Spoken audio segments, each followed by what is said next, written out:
Well. Hello, everybody. Hello. I'm already messing up here. Already. I'm very tired. As a disclaimer, as a warning. Today, I'm extremely tired. Hold on, let me pause that. So, yeah, I hope we're all doing good. I hope everybody's A-okay. We're about an hour early. Hey, Jester, it's good to see you. Nice and bright and early there. Got lots to talk about. Lots of cool stuff. Oh, and there's a new emote as well. Let me check this. Oh, and new emote. Let me put that in the title. There is now a coffee potato. What do you mean you didn't expect this to start? There is now a coffee potato. Hey, Dusty, as well. You've just reminded me, Dusty, by messaging here, that I haven't looked at any tweets from you since the last stream. So if there are any updates or anything, I haven't. Oh, you have actually linked to me the Google Drive. Oh, what were the changes there? Well, we'll update that at some point, unless they're already being reflected, but I don't think they are. Anyway, so yeah, we got a new coffee emote. Waldeer openly said he didn't really have any inspiration on this one. He didn't know how to do it as like a potato-y thing. And I think I can't blame him for not having any inspiration. I don't know what it would be. So he just did a coffee cup with a potato in it. I'm not one. Beggars can't be choosers, right? And I'm basically a beggar when it comes to his talents. So I'm not going to smear it. I'm not going to be mean about the coffee cup. But if he did also say, if you guys have another idea, you can obviously just get in touch with him, and he's happy to change it. I just don't know what he'd want it to. But yeah, we do have the coffee emote, which is kind of funny because most streams I leave to go drink some coffee. This stream, and where you have the intro, this stream I'm not going to do that because I already have coffee here, because I've got to get it in my system to wake myself up just a little bit more for one final burst of energy before I, smash down. And I was going to say splash down, and then I turned it to smash. I don't know which one sounds worse, actually. Into bed later. So yeah. But yeah, we got a new coffee emote. As you can see from the title as well, competition judging. I would say now I'm nearly done. So it's nice to finally be a bringer of good news. The depression and stuff, work-related depression associated with how many balls I've let drop have been, still isn't really wearing away. But the job itself is nearly concluding. So I'm very happy with that. And yeah, I always feel a little bit better after doing a stream, at least, because I can keep doing these and keep going with those. That bed is thick. He gonna smash it. Oh my god. But do I smash on the bed? Oh god. Oh god. You really like the coffee emote, Jessa? I'm glad. I'm totally glad. Also, what we got these dogs being spammed here? Oh, my dog. There you go. Oh, look, this has got a good idea. Look, he's combining them. I think the thing is, like, the coffee emote just sort of, it doesn't look like a part of the set, really, does it? So I think that's the main thing.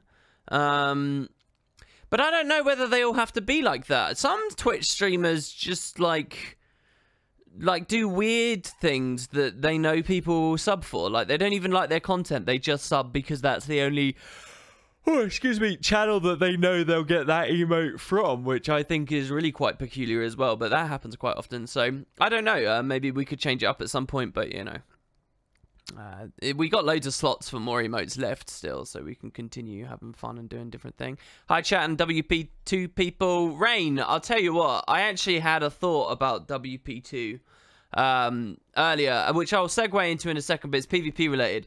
Basically, I'm loving PvP at the moment. I'm loving PvP. I'm really loathing the kind of community outlook to it and how brazenly and just twattish most people are around and about PvP, but also without seeming to have a clue.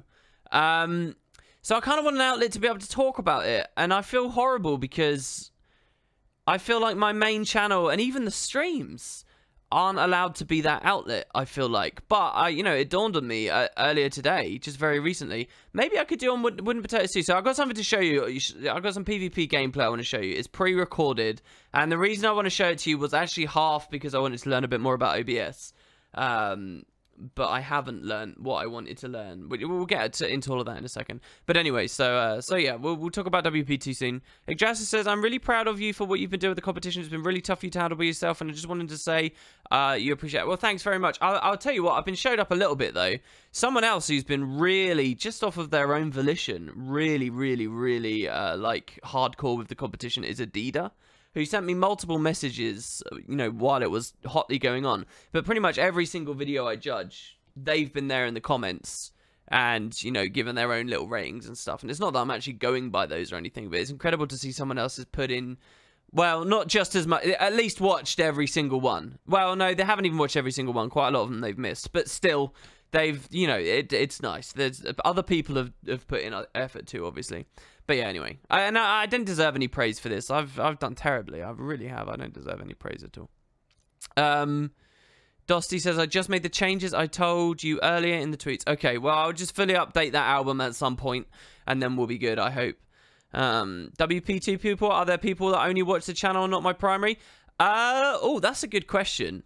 I'll tell you what, maybe about 9 months ago now, I have had people, I remember one single comment from someone who said that they were basically that. But yeah, I can't imagine it. I can't even remember. It did come up that they were that, but I don't know why or how, what the psychology was there. Maybe it was, very often I'll leave YouTube responses to people, but nobody ever checks their inbox, or because YouTube makes it hard to, which is why the comments on YouTube is mostly a cesspit. So I send these lovely comments to people and they never get them. But there you go. Dusty says, I want some PvP. Well, you will see one game. You will see one game. Wouldn't anything on WP2 be buried by VODs? Kind of, but I only stream 3 times a week. So, in truth, there is, you know, a daily space for a video to go up there and get viewership and have plenty of breathing room. And the truth is that most of the time, whenever I've uploaded something that's non-VOD to WP2, it gets good viewership and it gets good for that channel and good comments and stuff. People see it, people pay attention. Quite often it's guild-related stuff. But yeah, basically I had the idea, because I PvP so much now, I kind of had the idea of just finding a way to record every single PvP game I play, every single one, and just deleting all of them until I have a really good one, and I just show off the best game of the day, and at the end I just talk about the best game of the day that I had, and you know, the build I was playing, what was interesting about it or something. I don't know, it would just be some outlet for me, because I think there's a lot of interesting stuff there that hopefully I can prove to you all in a second when I try out this video thing in a second. Royal says, hey WP, no audio on my end, so just here for fun. What? So Royal can't hear me right now. Royal is at a stream on Twitch that has no face cam. It is just my voice. That's all I've got to keep you guys here, my voice. And he's not got any speakers. That's insane. Somebody type Royal and then like question mark, question mark, question mark. Freak him out a bit. Make him feel like he's supposed to respond to something, but he doesn't know what. That would be amazing in chat. Rain says, by the way, I'm not being able to find the stream where I got mad with so many donations. Did I not upload that one stream? I cannot find it. I only remember you doing TA that day and wanting to relax. Was this very recently? I'll tell you what, there is a lot of the very recent streams I haven't done. I don't think that was that recent, though. Was it? Let's see. How many is... Because I might actually start missing some VODs here. Merciless Challenge 3 I've got here on Twitch. I need to export some more. I should actually have a look here. Because otherwise I'm going to start losing videos, which I've not done since I started. So Merciless Challenge 3 is here on Twitch. 5 is uploaded already on the channel. Okay, that's fine. Yeah, so that's not a problem. I don't know. It should be there. I could upload some more VODs right now, actually. Should we do 3 more? All right, I'll do 3 more. Here we go. They're slightly out of order, it seems, which is quite curious. We'll do 2 more. We'll do 2 more. All right, there you go.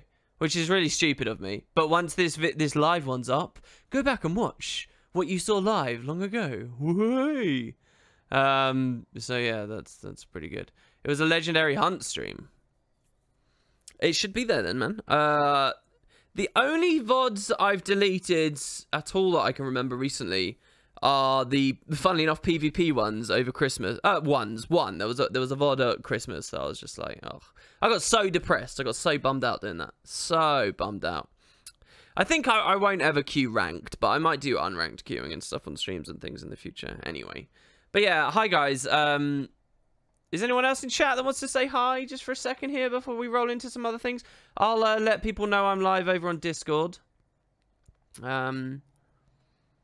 Which again has not had any of my attention lately, so massive kudos. Any GMs that might be listening right now, or Twitch mods for that, for what it's worth, massive props to you guys for holding the ship and working things like a well-oiled machine here without being able to get my attention whatsoever the past, like, fortnight.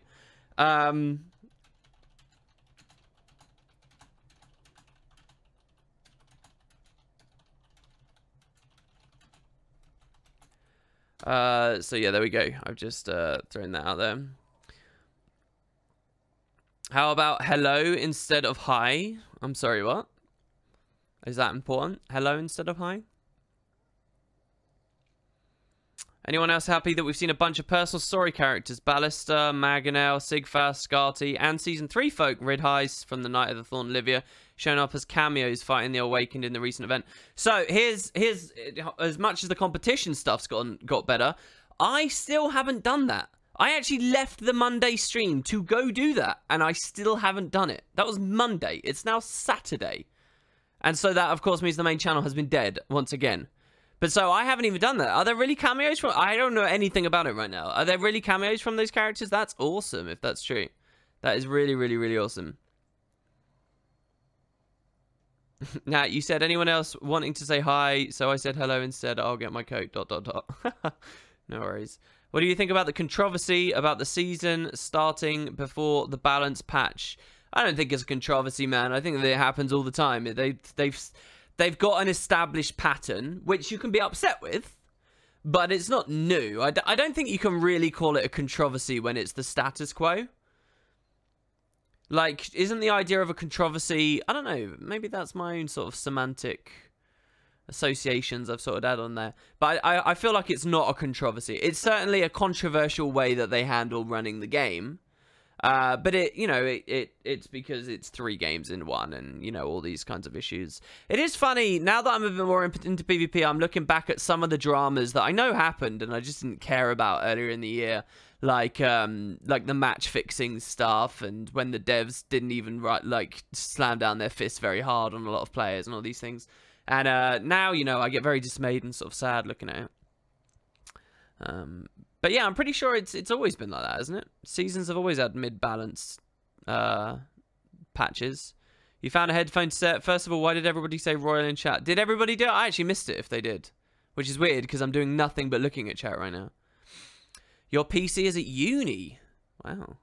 The allies in the event even have dialogue you've spoken to, and at least some of it appears to vary depending on whether you spoke to you talk to them as their race or not. That's very cool.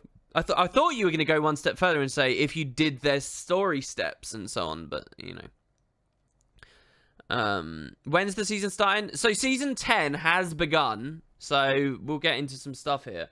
So here's my little moment of humble bragging, which is pathetic, all right? And anyone will be like, will just sneer at this or whatever. They'll be like, it's because nobody competitive around anymore. I will just say that right as of this moment, for season 10, I am 7th on the leaderboard, which is higher than you guys have ever seen on stream before. I'm 7th. I'm slightly lower MMR than the end of the last season. It's because everyone starts a bit lower and then they slowly climb. On EU, this will already be a lot higher. But I'm 7th NA.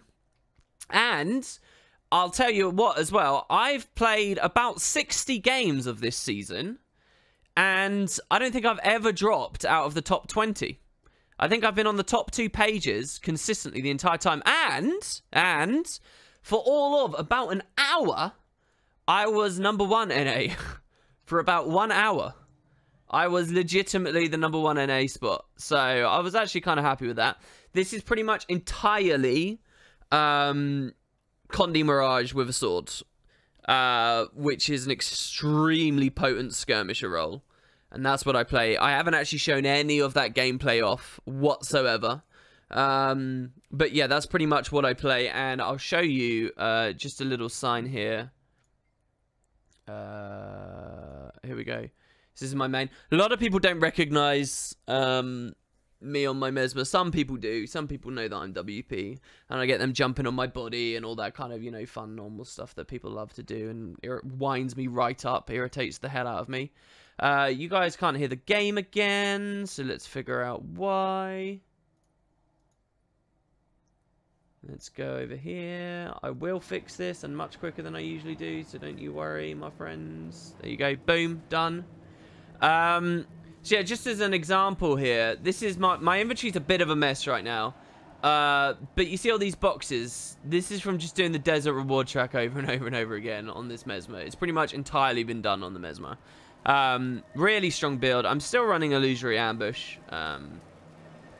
Now, this is kind of a skirmishy, bursty build. It's a Condi burst build. A sort of weaker variant, or a weaker skirmisher in the game right now. And I really do mean that as a weaker skirmisher. Is actually Weaver. So Weaver is one of the weak, and this is what I want to show you guys in a second. So we're gonna do, we're literally, just bear with me, don't tune out, please. Don't, I will show you what is cool about this. It's gonna be great, all right? So a little bit about me, if you guys don't know. Back in my heyday, which was when PvP was genuinely dead, like. It was like an hour plus to get a queue into a tourney and stuff, right? It was frees and paids, and like nobody was playing, all right? When there was completely different reward structures, when the ranking was different. Way back then, when I used to play competitively, I've had three groups of people I've actually had as pre-mades that I used to play with early days, 2012 to 2013. Now, for most of that, I was always an Ellie. Those days are long gone. If you look at my pie here, 51% of all my games, life sign, over half have been Ellie games. And yet, okay, that was all years ago. I haven't actually played Ellie in PvP for a long time. See, I used to play very bursty Ellie builds. And I was actually reasonably well known. There's a certain subsection of the Guild Wars 2 community. I seriously mean this. You guys watching right now, you won't get this. You won't understand this because you're on one of my streams and you're like the most awesome fucking people in the world that like probably know me from YouTube, and you've taken that extra step to come see the streams and stuff, and you're like really, really badass, but you're probably kind of invested in the wooden potato side of things. So you really won't understand this. But there's a certain first of all, you got to understand the PvP side of the community in this game has always been its own little nest of like-minded individuals who really don't understand or give a shit about anything else. And they really don't know anything else. So already you got to understand, if there's anywhere that someone doesn't know who Wooden Potatoes is for Guild Wars 2, it's the PvP side of the community, all right? And beyond that,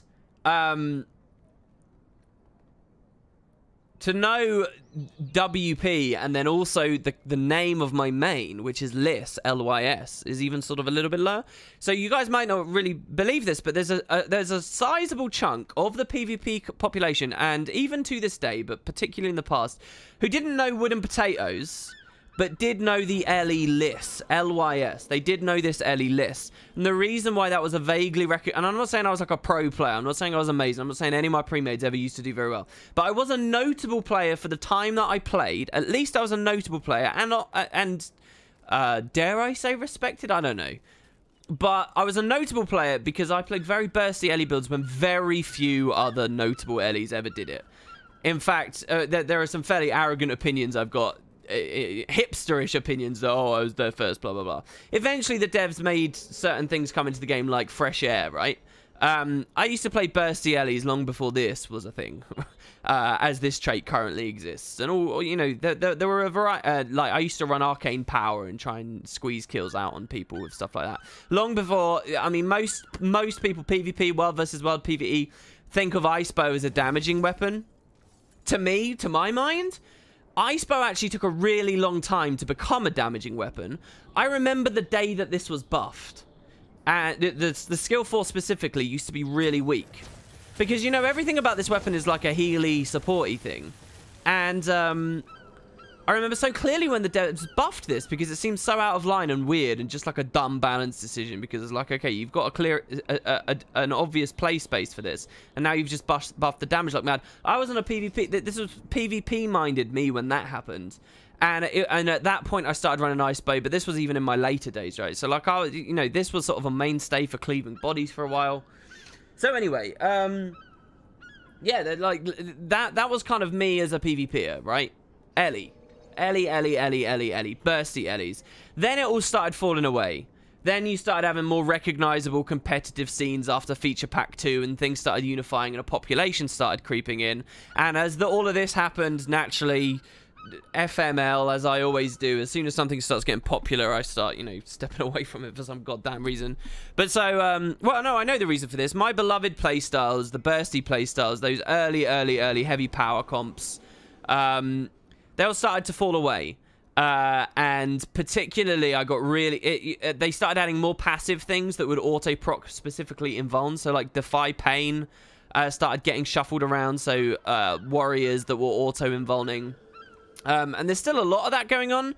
But, you know, things just got very tanky and hybrid-y. All the Ellies started running DD. I mean, they'd all been running DD anyway, to be honest. That was always the competitive thing for a long time during when I was trying to do alternate stuff. But I just kind of didn't like the playstyle. And what I like to play became so impossibly difficult to do. And so easily outshone by everyone else. I just didn't do it anymore. It just wasn't fun. And I kind of wore away. And, you know, started playing more other stuff. I actually played a lot. Necro doesn't look very significant here anymore. But, you know, Necro, I played a hell of a lot of Necro. I played a lot of NG. I think this is my NG slot here. I mean, there's only 5% of the games, but I have a lot of memories on NG. Thief is kind of a new thing for me. Thief is only like... super new PvP, and when I think super new PvP for my brain, I mean, this might blow your guys' minds, but to me, Seasons, that's like super new PvP. I mean, we're on Season 10 right now, but to me, it's like, you know, I started playing Thief around when Seasons were implemented, and that is like new. So yeah, anyway, I played a bit of Ellie, actually. Season 5, to tell you the truth, I climbed to Platinum on a core Condi Ellie just to see if it was possible, and it was. So there was some Ellie that I played in there. But Guardian, to be honest, all these games, I don't really know where these came from. I know I used to play a bit of Burn Guardian for a while. I know I used to play like with a lot of meditations as well for a while. And more recently, I've been spamming Firebrand games. I guess that's how the 5% gets made up. Warrior, 360 games on Warrior. I cannot remember any of those. I don't know what build. I don't know what meta that was that I was playing. Rev, I've barely touched. 70 games, it's 0%. Anyway, I don't know why this isn't supposed to be some massive reminiscing thing. The point is, Ellie is ancient history, never played it. Well, I started playing Ellie again these past 2 days. Literally just 2 days, but I played a lot of games. So for ranked, for Season 10 ranked, I've been, you know, there's top NA and then number 7 NA as I currently am. That's all on the Mesmer with the sword, all right? The Condi Mirage, extremely safe, extremely fast, very powerful, very potent build. Maybe I'll do a proper talk about it at some point, but I can never shake the feeling that people just don't care. So I don't know about that, but I do want to talk about the Ellie side of things, specifically as well, because one of the main things people ask me all the sodding time is, hey WP, why aren't you playing Weaver? Hey WP, do you hate Weaver? Hey WP, I guess Weaver's the worst thing in the world, right? Just because I'm not playing it at that time. But here, look, I am actually playing Weaver here. Also, I think it shows sort of some of the beauty of the game right now in the build diversity that's available. There's actually 2 variants of Fresh Air Burst. Neither of them are like tournament viable.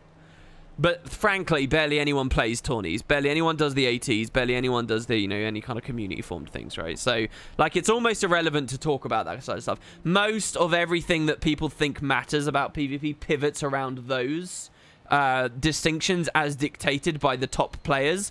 But I can genuinely tell you now, I mean, I really do feel qualified now. I've played more than enough PvP lately. I really do feel qualified to talk on what is strong balance-wise, what is capable, why things are capable, what they are. As soon as I stop PvP and you give me a week, I'll have no confidence again. I don't know whether you guys really follow me that closely, but I can tell you it doesn't take much for me to no longer have confidence in what I'm talking about, and so I won't talk about it. I can tell you right now, I could answer you any question, really, about PvP meta and balance, and what it means to queue, and what it means to climb, and what is actually good. What can actually get by, and why. For most of the builds, anyway. So if you guys do have those, you can drop those in chat, obviously. But so, as far as Ellie's concerned, I came to you guys with a comment that it's really not that strong at the moment. There are possibilities. So, first of all, there's like really low tier meme builds, which is anything on staff that is glass, all right? And to be honest, I sort of feel like anything that tries to sustain on staff, though some people actually try that and they do sort of mediocre. But there's like really low tier meme things. If you run in a glass staff, if you run in on a raiding build, that's obviously, you know, that's just a joke. even that will be fine in hot joins. Even that will be fine at bronze and silver. Even that will be fine in unranked if you just want to chance it. Seriously, you can run in on a glass staff Ellie. When people talk about what builds are viable, I think actually one thing that is kind of gross about PvP, I talked a minute ago about how upset I am with the community and people's perceptions about things. You can actually do that. You really can. It's not hard to find bad players in Guild Wars 2 that don't know what a Staff Weaver looks like. And you can just free cast and rain hell from off node and they'll never know to focus on anything else except fight the guy on the node. Like, it's easy for that to arise and you can have a lot of fun on it. You really can. But that's like really low tier Mimi. There's actually quite a few mediocre Ellie builds at the moment. And a mediocre build to me is a build that will get you gold in a league. And gold, by the way, for those PvEers listening to me right now, if any of them still are, gold is quite a lot of pip. Well, it doesn't even matter that much. I can't even remember how you get to the UI on that.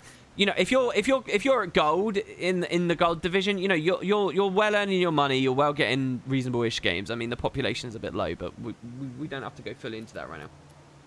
But mediocre builds, I think that there are a few of them, and one of them. So there's 2 Weaver ones. And there's kind of a core area, right? So Weaver, you can play kind of a very sustainy sword Weaver that's got like nice quick bursts, good bursts on fire grabs, good bursts on sword abilities, reasonable mobility, but it's quite sustainy, all right? So I think Fantaram's been talking about it a lot and popularizing it, and you can genuinely see it working. It feels a lot like kind of just a slightly worse version of the Druid builds that run around, very sustainy builds that might push Farpoint and stuff. So Sword Weavers are totally a thing, and they are being ran. They can make plays. But there's actually 2 versions of Fresh Air builds that are totally viable right now. One is Core, the other is Weaver. So, to tie all of this together, remember years ago, I used to play Fresh Air. This was before Weaver existed, obviously. Weaver was only introduced with Path of Fire, which is very recent. So I thought I'll play Weaver, because really there's so little of Path of Fire that I've done on Weaver. I don't raid on a Weaver. I did all of my open world stuff on Sword Weaver and just didn't enjoy it that much, and that's it. I haven't really looked back at it. So I decided to try and get a feel for it. And, you know, it's an okay build. It's an okay build. It's not too bad. It's kind of the, as far as I can tell, it's the exact same role as the Mirage that I run in Ranked. So, it's just like a weaker version of the Mirage. The Mirage will burst people, but with condies. So that's got its pros and its cons. The Mirage is an extremely mobile build. This is also a very mobile build, to be fair. But with the sword and all that stuff, Mirage is better. The thing is, Mirage literally wins for 3 major points. Number 1, mass interrupts, which allows it to make more plays with the down state and so on. Like, if you score a quick 1v1 on a Mirage, and then someone comes in to res it, you can pressure the body like mad, interrupt 100,000 times, load them with tons of condies, and you can turn that 1v1 into a 2v1 very, very easily on the Mirage. Super easily. On the Weaver, you can't really do that. It doesn't cleave bodies very well at all, because the Mirage has all these additional bonuses in terms of having easier access to poison. I mean, unless you're running a Doom Sigil on this thing, you're really not getting it. And the interrupt. So the Mirage has got the interrupts, is the main thing I want to highlight. It's got the stealths for easy breaking and better engages. And it's straight up more sustainy. It chains evades as it makes its gameplay, which is just ridiculous. And which, by the way, I actually rate is more ridiculous than the Minesweeper stuff that's going on with Hollowsmith at the moment. And then also, finally, Portal. It has Portal. Portal, literally, instead of you being 1 player, you're like 1.5 players. Like, Portal's just so strong. Not to mention all the baked-in Mesmer stuff, like having access to Distort. So all of these things just make the Mirage better. It's faster, it can break easier, it can choose its encounters better. It's just a better version. But this can do similar sort of thing. It's power oriented. It doesn't actually have to get as close to land its bursts. I would never play this in Ranked just because if I'm loaded in, I mean, the Mirage will do everything this can do but better. There's one thing that the Weaver can do better than the Mirage. One thing. The Weaver can burst down Firebrands quicker. Firebrands do actually, though they have a lot of protection and Aegis they can spam very frequently. I actually quite find Firebrands, if they're going to melt very quickly to anything, it's very quick snap power pressure. Like, if you have a Hollowsmith at your side, and you come on this build, so just so that people understand, Firebrands in PvP right now, there's a Harrier's version, but we're going to talk about the good one that everybody runs. It's a support build, right? So it's like a Super Saiyan support monk Healy build. It's ridiculous. Like, insane toughness that you can give to people, insane Aegis, reflects, everything under the sun, resistance, protection, massive heals, massive cleanse, everything you can possibly imagine you can support someone with. Everything except stealth, everything. The stability, the Firebrands are given it. It's insane, the support capabilities it's got. So this is a really tanky, really great support team fighter that's very sustaining. That's what Firebrand is. But this Weaver, if this Weaver comes at a Firebrand with like just a single hollow near them, the Firebrand can melt in like 2 seconds. They'll just be dead. You can catch them unaware so quickly, and they're just dead. So a Mirage doesn't quite have that, because Mirage is sort of inhabiting a different space of damage. So like, if the Firebrand has resistance on because he's on his tome 5, because he's reducing the physical damage that he's taken from a hollow, he won't melt in the same way that a Weaver can burst one of these guys down. So I think that's the only thing that the Fresh Air Weaver can do, and probably Core Fresh Air as well, which I haven't played in season, you know, around this period of time. But anyway, so it's a fun build. Just to quickly, so basically you just nuke people from 900 range. This discussion has been terrible because it's unscripted and it's just me waffling. But if people want to know, this is a really bursty, fun build. All right, it's just sort of mediocre in that it doesn't really do as much as the Mirage can for the same sort of skirmisher role. But I wasn't going to talk to you about this because I always have this fear of talking about PvP. But I wanted to learn a bit more about OBS. So I wanted to learn how to like mess about with video files while I'm streaming with you all. I never figured out how to do that, but since I got so far trying to set it up, I'm just going to do it anyway. So we're not going to be able to play pause, but I will show you my best game of the day on this build. I'll show you it in Colosseum. It's not a high-rated game. It's unranked, right? So I just take this into unranked. It's not a high-rated game. None of the players are any good. I will say I am against a 5 queue. So there's 5 players on TeamSpeak against 5 random people. I'm one of the random people. We're in matchmaking. We're not communicating in any way. It's on Colosseum. So just for what it's worth, okay. This is grossly squishy. Like, really, really grossly squishy. You will not actually find much of anything that's not purely stupid running a Zerk amulet that's more squishy than this in PvP. The way this stays alive, and this is what's really fun, and that people won't realize. You think what's fun about this build when you first start playing it is that you spike people instantly. You think that that's what's fun, but what's actually fun is that this is like, I literally want to create a character called it's a taken name, I'm sure. Speedy Gonzalez, right? This build does nothing but WASD, max kite all the time with almost permanent super speed. So basically you juggle this minor trait here, one with air, which gives you super speed when you swap into air. And you just keep it up, which means you can just keep sprinting at full speed to maintain that 900 range gap. As long as you maintain the 900 range gap, people can't really do too much to you.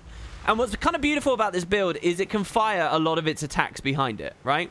So basically you just keep the super speed on you, and you fire lightning bolts and arcane blasts and rock barriers and gales land behind you. You just throw as much stuff as you possibly can behind you at all times, maintaining 900 range. And then once your burst is up, back off of cooldown, you just turn around, you snap them, and they evaporate, and then you get the kill. And it's really kind of a fun build. If you get good at this build, you have to be a very good kiter. I would say this is actually a very hard build because if you don't know how to kite, if you don't know how to abandon a node, if you don't know how to just accept the fact you'll be neutralized in favor of winning the fight, you will never, ever, ever be good at this build. Ever. And so here's the thing. I don't actually think I'm the best player, really. But so the idea is maintaining that super speed and the 900 range gap. So there's a lot of maps with close quarter nodes where there is a lot of kiting potential. Like if you think about Forest of Niflhel, there's loads of opportunity to kite around nodes and do mini jumping puzzles and stuff to maintain that gap so that you can kill people. I don't know that stuff very well because I'm not a great PvPer, and I always, when I'm in combat, start messing up and fiddling and fumbling the keys and falling off the jumping puzzles, and then, you know, I end up dying. Being able to do that with finesse in combat, that's really what separates the men from the boys. I'm still a boy in that department. So, my favourite maps for this build are the maps where it's very flat, very wide, very open plains, because what that allows you to do is just keep your W, S, and D rolling, and keep the super speed all the time, right? Because you're never confined by, like, really cramped things. Now, you will want to line of sight people and hide behind pillars and things. But so, like, Colosseum, for example, is a great map. Beautiful map. And so that's what this game is on. So, yeah, it's... So, the last thing I'll say as we go into it, I operate on the... I might be wrong in this. I don't think I am wrong. But I'll go out on a limb and say I operate on the assumption that dying is bad. Okay? Losing a 1v1 sucks. But if you peel out of it, if you don't die, it's not the worst thing in the world. You can just rotate somewhere else, outnumber someone, which by definition you will be doing, right? Because you've just left someone at a node. And you can press an advantage elsewhere. Just don't die. That's what I operate under the assumption of for PvP. I think it's solid advice. Don't die. All right? If you find that your build isn't working out, if you made a fatal mistake, you leave. All right? So for me, most PvP games are a sort of a mental game of how few deaths I can get. Like, mostly, to be honest, I'm raging if I get 1 death or 2 deaths. You're going for 0 deaths and as many kills and newts and things as possible. Especially on like a skirmishing role, which is what we're looking at here. Okay, so obviously, and where the good players are is knowing if you're bailing too early, watching your teammates rotating in, making the plays when you need to. Okay, so anyway, here we go. Let's watch the goddamn footage. I know you're all bored of me talking about that, so let's mute our desktop there as well. And yeah, it's going. So it's a bit annoying, honestly, the footage. Let me make sure you can't hear Ricky Gervais XFM. There you go. Good, you can't. So yeah, it starts ever so slightly early. It's 4 points to 4 points. Oh, hold on. I don't want you to be able to see that. That mask sucks here right now. Hold on. Let's turn the mask off. Let's give the... Let's do it like that. No, not that one. Hold on, guys. I want to turn the mask off. There you go. So you can see the full screen. So yeah, this is the game. Again, it's against the 5Q. This is literally right at the start. This is the opening mid-fight. We have our home. They have their home. I'm engaging on the Scourge at the start here. It's not looking good because I got a downstate ally. So the downstate ally is going to rally the Scourge when he gets defeated, which he did. I put him down again, but I notice another downstate ally of mine who needs some support. Here I'm trying FGS, by the way. I haven't been playing this that long, so I don't really know how good FGS is for Cleave. But I drop the FGS over my friend's body and get a double kill over there with the FGS 5 on the opening mid-fight. Don't forget, we left that Scourge down there a second ago too. I'm on my own here. I've got the Ranger pet on me. And the Scourge has seen that, you know, chaos is basically unfolding here. And I got condied and nuked here, basically. So now, basically, I'm pulling away. Remember what I said about WS and D trying to move. So I do go downstate here. But my allies, thankfully, and this is actually quite rare in ranked, unranked. My allies have actually seen where I am. And I come this close to a defeat. And at this point, I don't die. This is the closest I come to death in the entire thing on the opening mid-fight.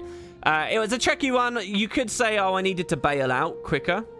But I don't know whether... it was tricky because there were so many of them that were down. We scored 4 downstates there. So here a guy was trying to stomp my friend. So I nuked him. And then I secured a stomp on him to rally my friend with Arcane Shield. To make sure I wasn't interrupted or anything.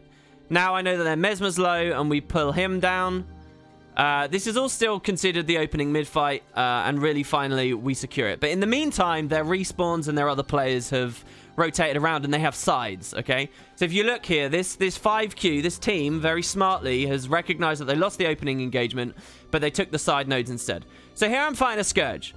Scourges are actually really easy to counter on this build because it's ranged power pressure, which is what they do worst with. Terrible lightning flash into a Mark 5 there, by the way. Now, when they crit, they put weakness out, which is terrible for me. So I'm trying to play around the weakness, basically. But all you got to do is buy your time. Desert Shroud goes up, you just wait for it to drop, or you just slowly melt it down. You just try and buy time. Now, here you'll notice that the Scourge was being rezzed by a Ranger. This is where the Mirage could have pressured. That could have interrupted the Ranger, would have been fine. I, on the Weaver, can't do anything, so I go to peel away and watch what my friend was messing about with on the road to make sure that he's all right and we're not about to be outnumbered, because we are on far, right? I think we're on close, so we're fine. He was fine, so then I turned back. The Scourge didn't know what was going on, and we nuked them again, basically. Here I'm positioning so that, but basically our big attack is Plasma Beam on a Weaver. And I'm positioning so that the Plasma Beam hits the body I'm targeting at, but goes through the other body too, so you can actually Plasma Beam 2 bodies at once. And the auto attacks are the same as well. So this is kind of 2 engagements down. I'm going to turn chat off here just so that you guys can see the minimap. And this is usually when a map mechanic spawns, roughly. So I go immediately for Sword. So Sword buffs my burst a lot, which is really nice. It's really nice having your burst buffed on this map.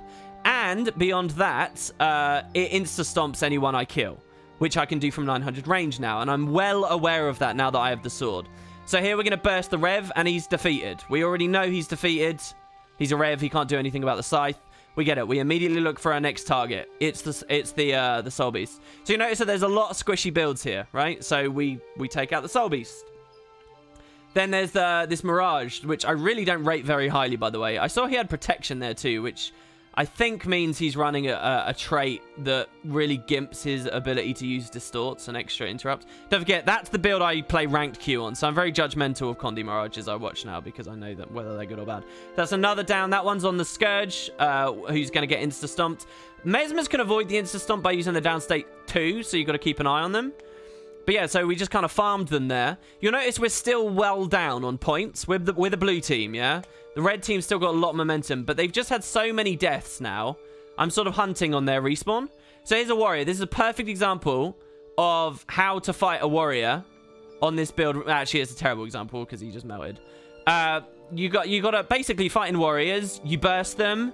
You run away, run away, run away because Endure Pain's up. You burst them.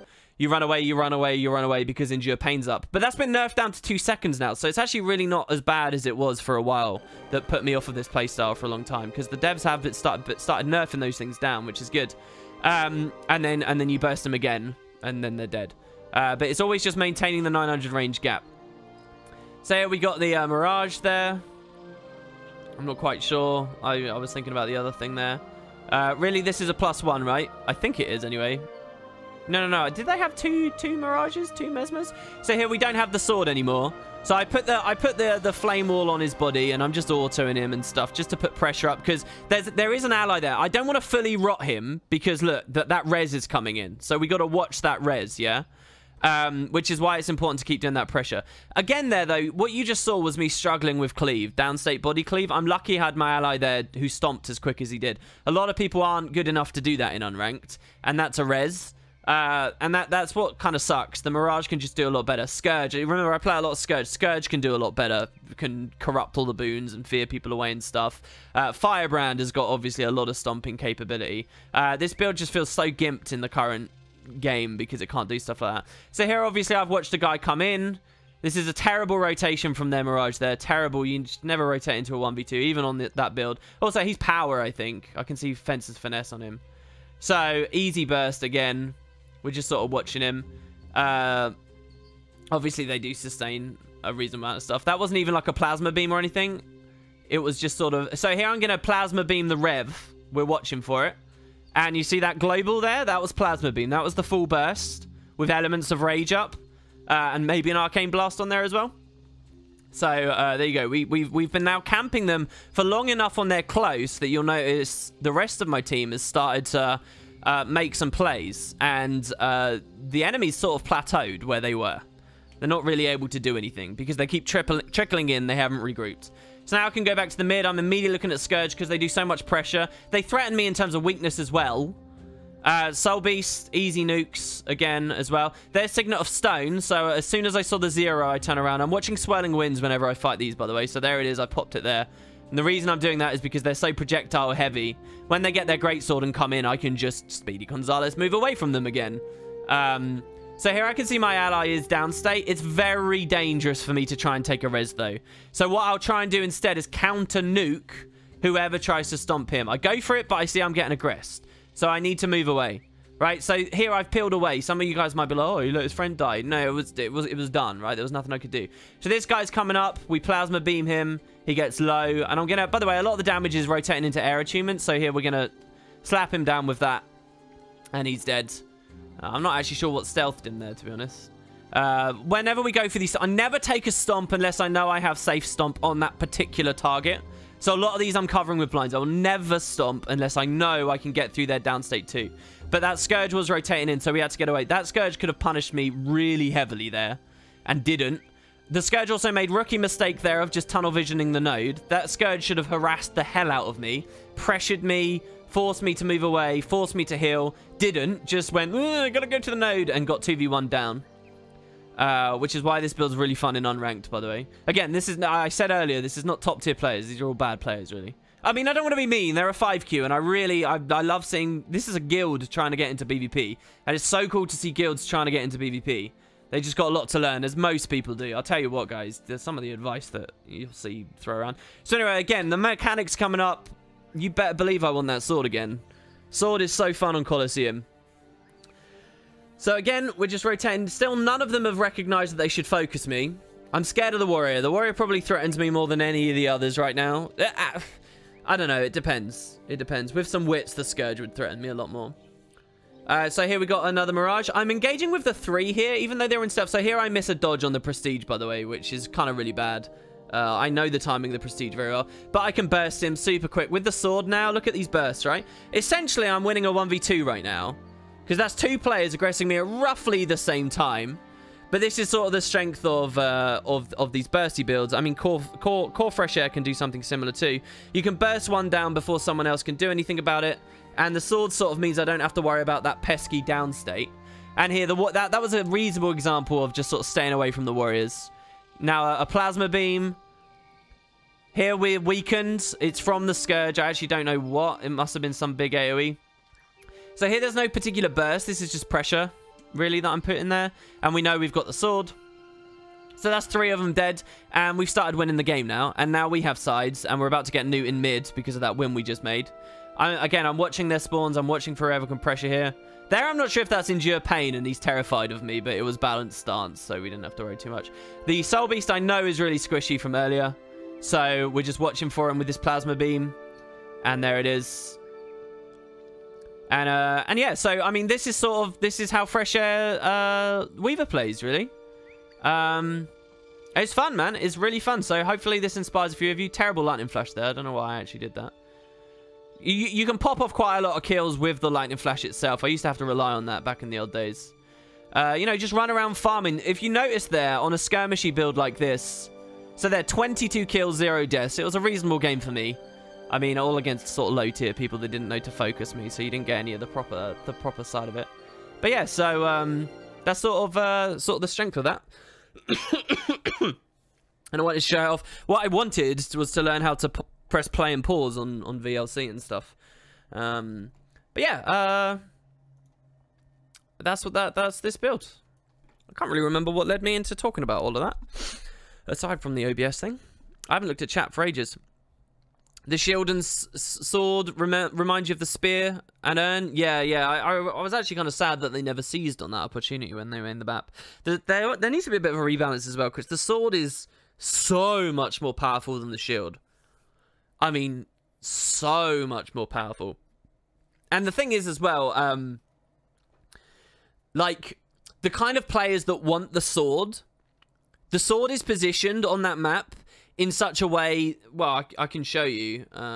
We will get to Merciless very soon. Don't worry, guys. Don't worry, to those of you who want it. And I'll look at overlays and stuff in just a moment. Game browser, let's just quickly load in. I do love Colosseum. A lot of people quite like Colosseum just because it's a very simple map. I mean, I think if you're really good at the game, it's probably not your favorite because there's not so much sort of opportunity to flex your muscles and do the little jumping puzzles and things. But for people in my band, I think definitely, like, it's an easy map to love.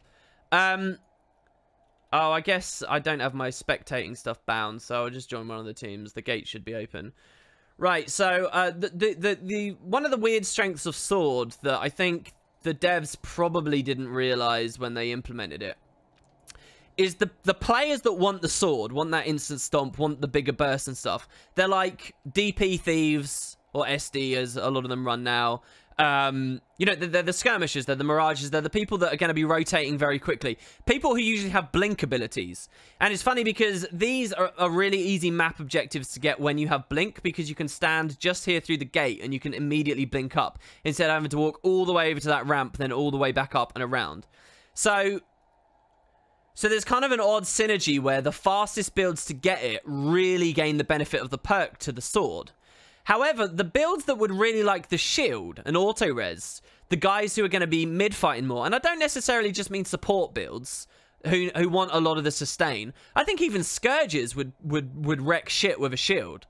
Like, even a Scourge would love a shield at the opening mid-fight, for example. In fact, this map would probably be really interesting if it opened with those objectives hot, because it would split the focus in some interesting ways. Because like a Scourge with that would be really scary. Anyone who's kind of stationary and slow, the big, heavy hitting mid-fighters that aren't like on that kind of very quick roll.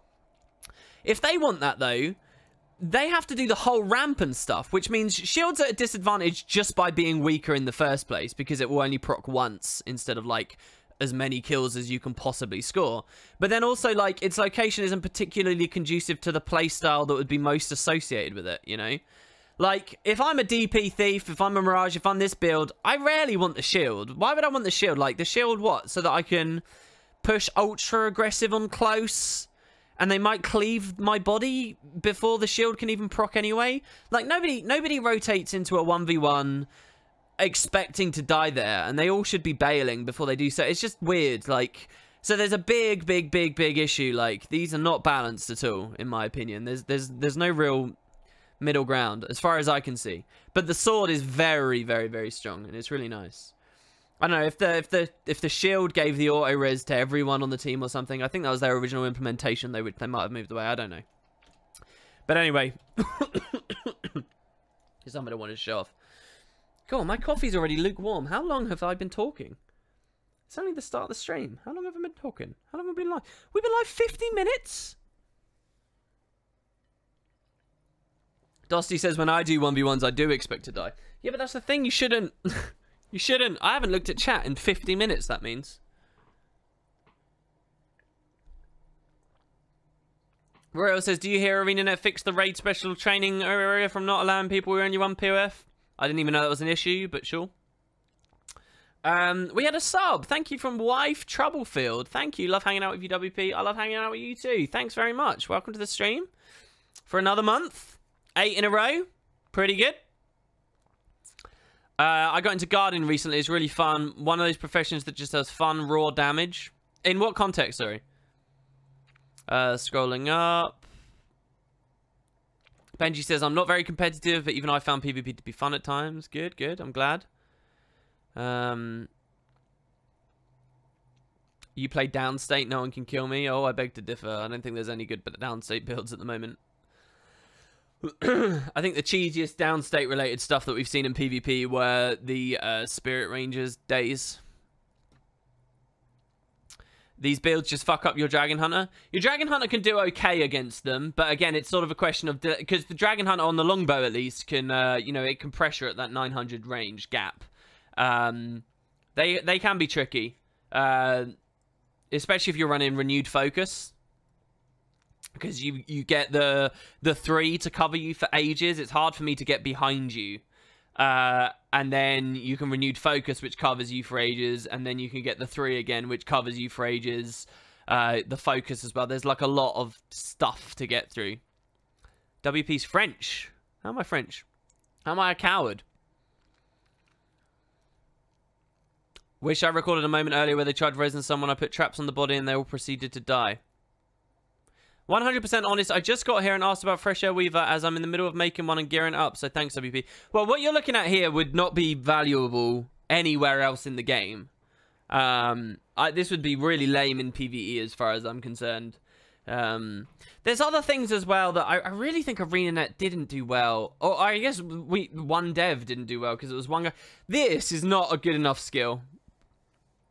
I very rarely ever see myself using this. The 1200 range, so that people know, This is a dodge. So this is a build that really needs its defensive cooldowns.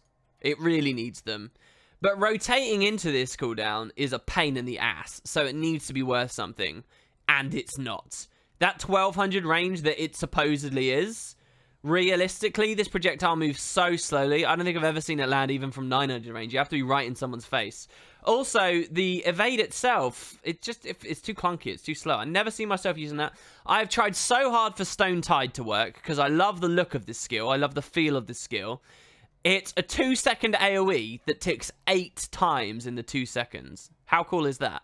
And it swirls up a ton of vulnerability and a ton of bleed on people. It's a cool skill. It really is. I like it. So the idea would be maybe you can set up a burst by dropping that, then quickly going fire and then air and then using your plasma beam. But I'll tell you what, it's not the mud swat, and that's difficult to get into as well. So I feel like this isn't enough. Can you cast this on yourself to protect yourself from a thief that might be about to jump in on you?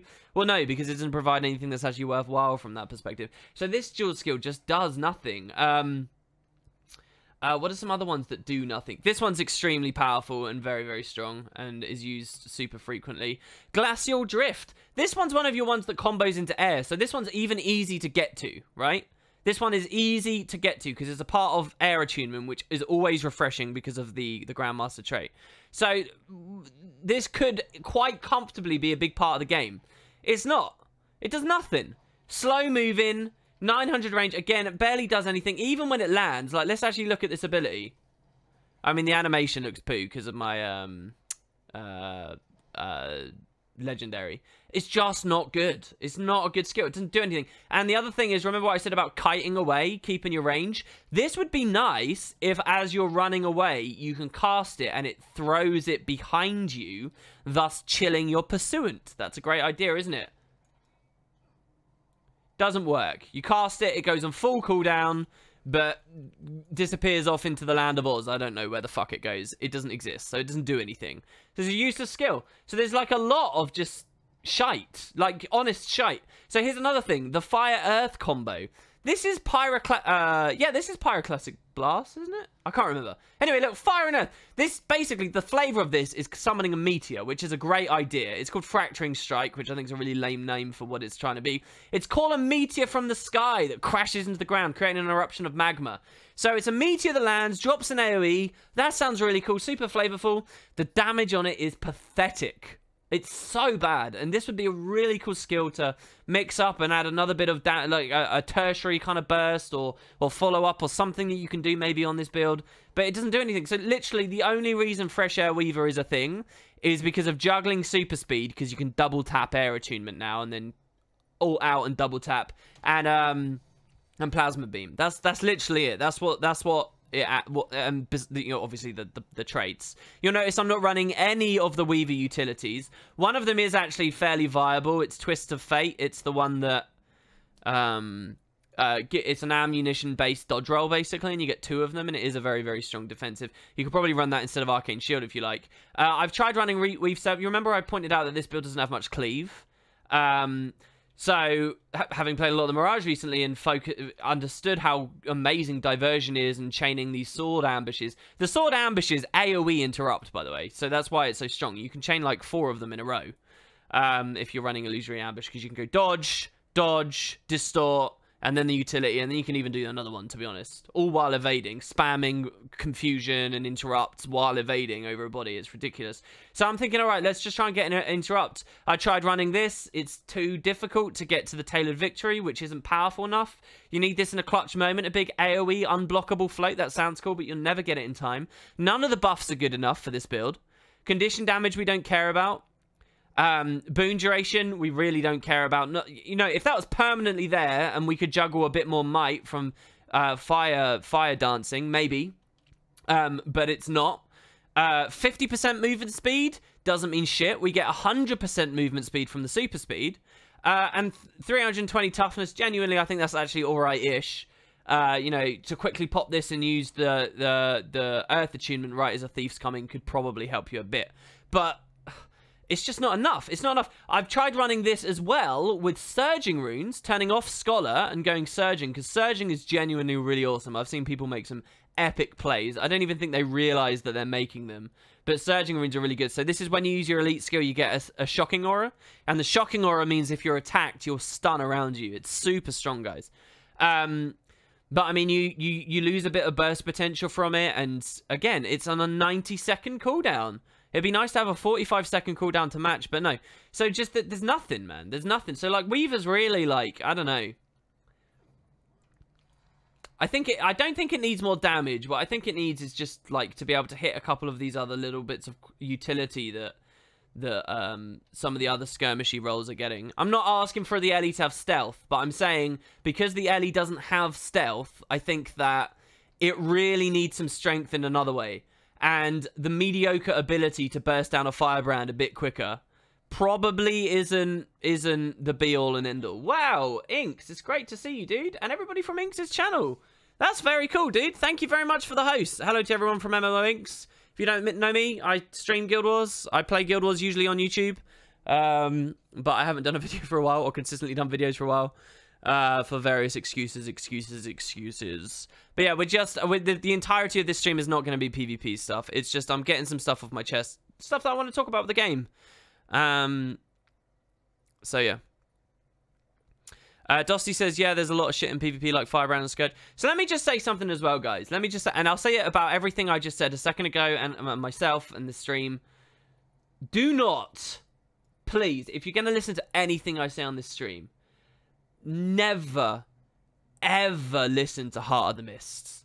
Heart of the Mists has so much inane bollocks and just unsubstantiated, moronic, idiotic nonsense. But what's really scary about Heart of the Mists, okay, what's really scary, and you know, I'm guilty of this myself too, people state their opinions, which are like quite demonstrably foolish, but they state them as fact. And there's kind of like a major circle jerk going on about certain areas of balance right now that are nowhere near as bad as people profess them to be. Nowhere near as bad.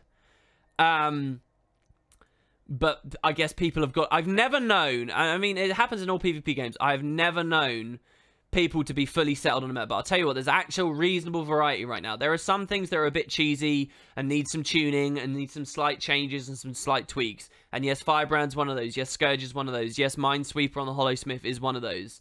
But it's not like as bad as a lot of people will talk about. And just the amount of complete nonsense and just wrong, dumb stuff that you see. Please, if you're going to listen to me about anything, don't listen to any of my opinions about balance. Just listen to this one request, please.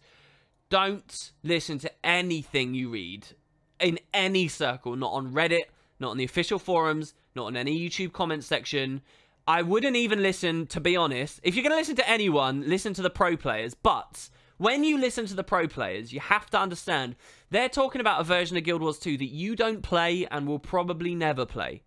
And that's constructed, organized tournament experiences. That's what they're talking about. What you've been hearing from me is league experience and high-level league experience, or as high as it is in Guild Wars 2 right now. Now, you can say, it's because nobody competitive plays anymore. I don't care, right? This is what Guild Wars is right now. So these, I think, opinions do actually have some merit. But even with that, just try and take all of it with a grain of salt, seriously. Especially this. Like, Christ almighty. The amount of headaches that I've got. Like, at some point you have to learn you can't fight the ignorance. And it's really, really, really getting on my skin. So just ignore this stuff, right? So yeah, anyway. Cherry Tune says, are you going through another PvP phase? Yeah, I have been the past month or so, really. Between the competition judging and basically that's it, really. It's been PvPing. Ellie's continued to not get good elites. I mean, yeah, I do think Weaver could use some... Could get some help. I don't know. I think a little bit of access to Dazed. I think a little bit... I know it's scary because there's certain design spaces it's obviously not supposed to go in. If this really is just supposed to be about raw bursty damage, you know, whether that's consistent off-point nuke damage on a staff, bursty 900 range damage on a scepter, or bruisery, you know, slightly more attritive but weighty damage on a sword. If that's what Weaver is supposed to be, and damage is its space, I still think that this is wanting a little. I really like the mobility aspect of this, so maybe a little bit more access to some stuff in that department. I don't know. I'd have to think a bit more about it, but it's a fun build nonetheless. And you can sort of wreck people in unranked, obviously. Cottage says, I like dabbling in all modes, although PvE will always be my preference. World vs. World and PvP do teach you how to manage your class better, though. Yeah, I mean, they're a million times more interesting than PvE, in my opinion. ... if you don't know me, lol. Well, they might not. I'm not arrogant enough to think that they might know me. Ellie's got evades, a port, invuln, and can one-shot certain builds. Please give them more sustain. See, like, well, I don't want to bring the salt and just ignorant nonsense into chat really too much, but you will find it everywhere. I find the stream is probably the easiest way to contact you. Last week I joined Spud Club. Just wanted to say thanks for the guild invite. Happy to officially be part of the club. It's awesome to see you. Welcome, welcome. Yeah, Inks, I haven't seen your video on the Black Line chess thing. Dossie says, but the map chat has to be right. Oh, don't you the thing is, people seem to like... Do you know that idea of misery loves company? I think that basically sums up Guild Wars 2 PvP at the moment. There doesn't seem to be any positivity anywhere. And people feel justified in just idiotic standpoints, in my opinion.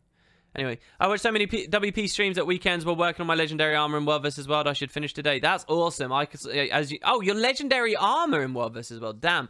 I haven't played since they improved the tickets. I should go finish my Warbringer.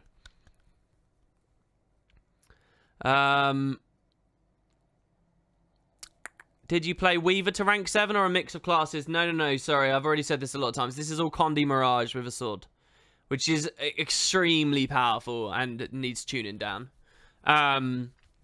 Everything I've played until this is extremely powerful.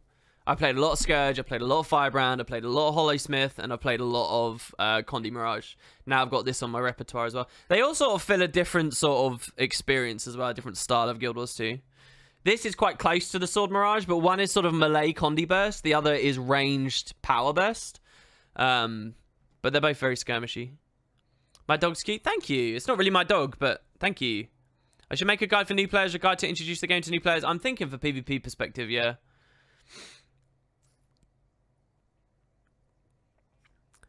Missed a couple of weeks, 1 or 2 around Christmas, but you have Warbringer. Just need to hit the gold chest. That's badass, dude. Maybe I'm being a jerk right now saying this. A Scrapper was the PvP specific Wait, what? Maybe I'm being a jerk right now saying this. As Scrapper was PvP specific, Weaver is PvE based on the fact you can't instantly get the achievement offhand skills. Kind of show that Weaver wasn't really SPVP material. No, I don't think that, I don't think they were going for that at all, to be honest. I think that sometimes the cards fall in a way that means, say, Scrapper is better for PvP. But let's remember, one person sort of owned and sort of helped to develop this. Obviously, didn't do all the art and animations and stuff. But, you know, there was one big balanced designer here. And I don't think that that person made this and said, oh, I'm never thinking about PvP balance with this. I think they have a really difficult job trying to think of everything all at once. But I think they definitely wanted people playing this in PvP. I actually have a lot of respect for the design of Weaver for not power creeping too much. PvP-wise. Even PvE, it bloated numbers, but it also has serious drawbacks in other areas, like capability to get quick CC for break bars and stuff, which I actually kind of quite like. So I don't know. I have a lot of respect for it. It's just, you know.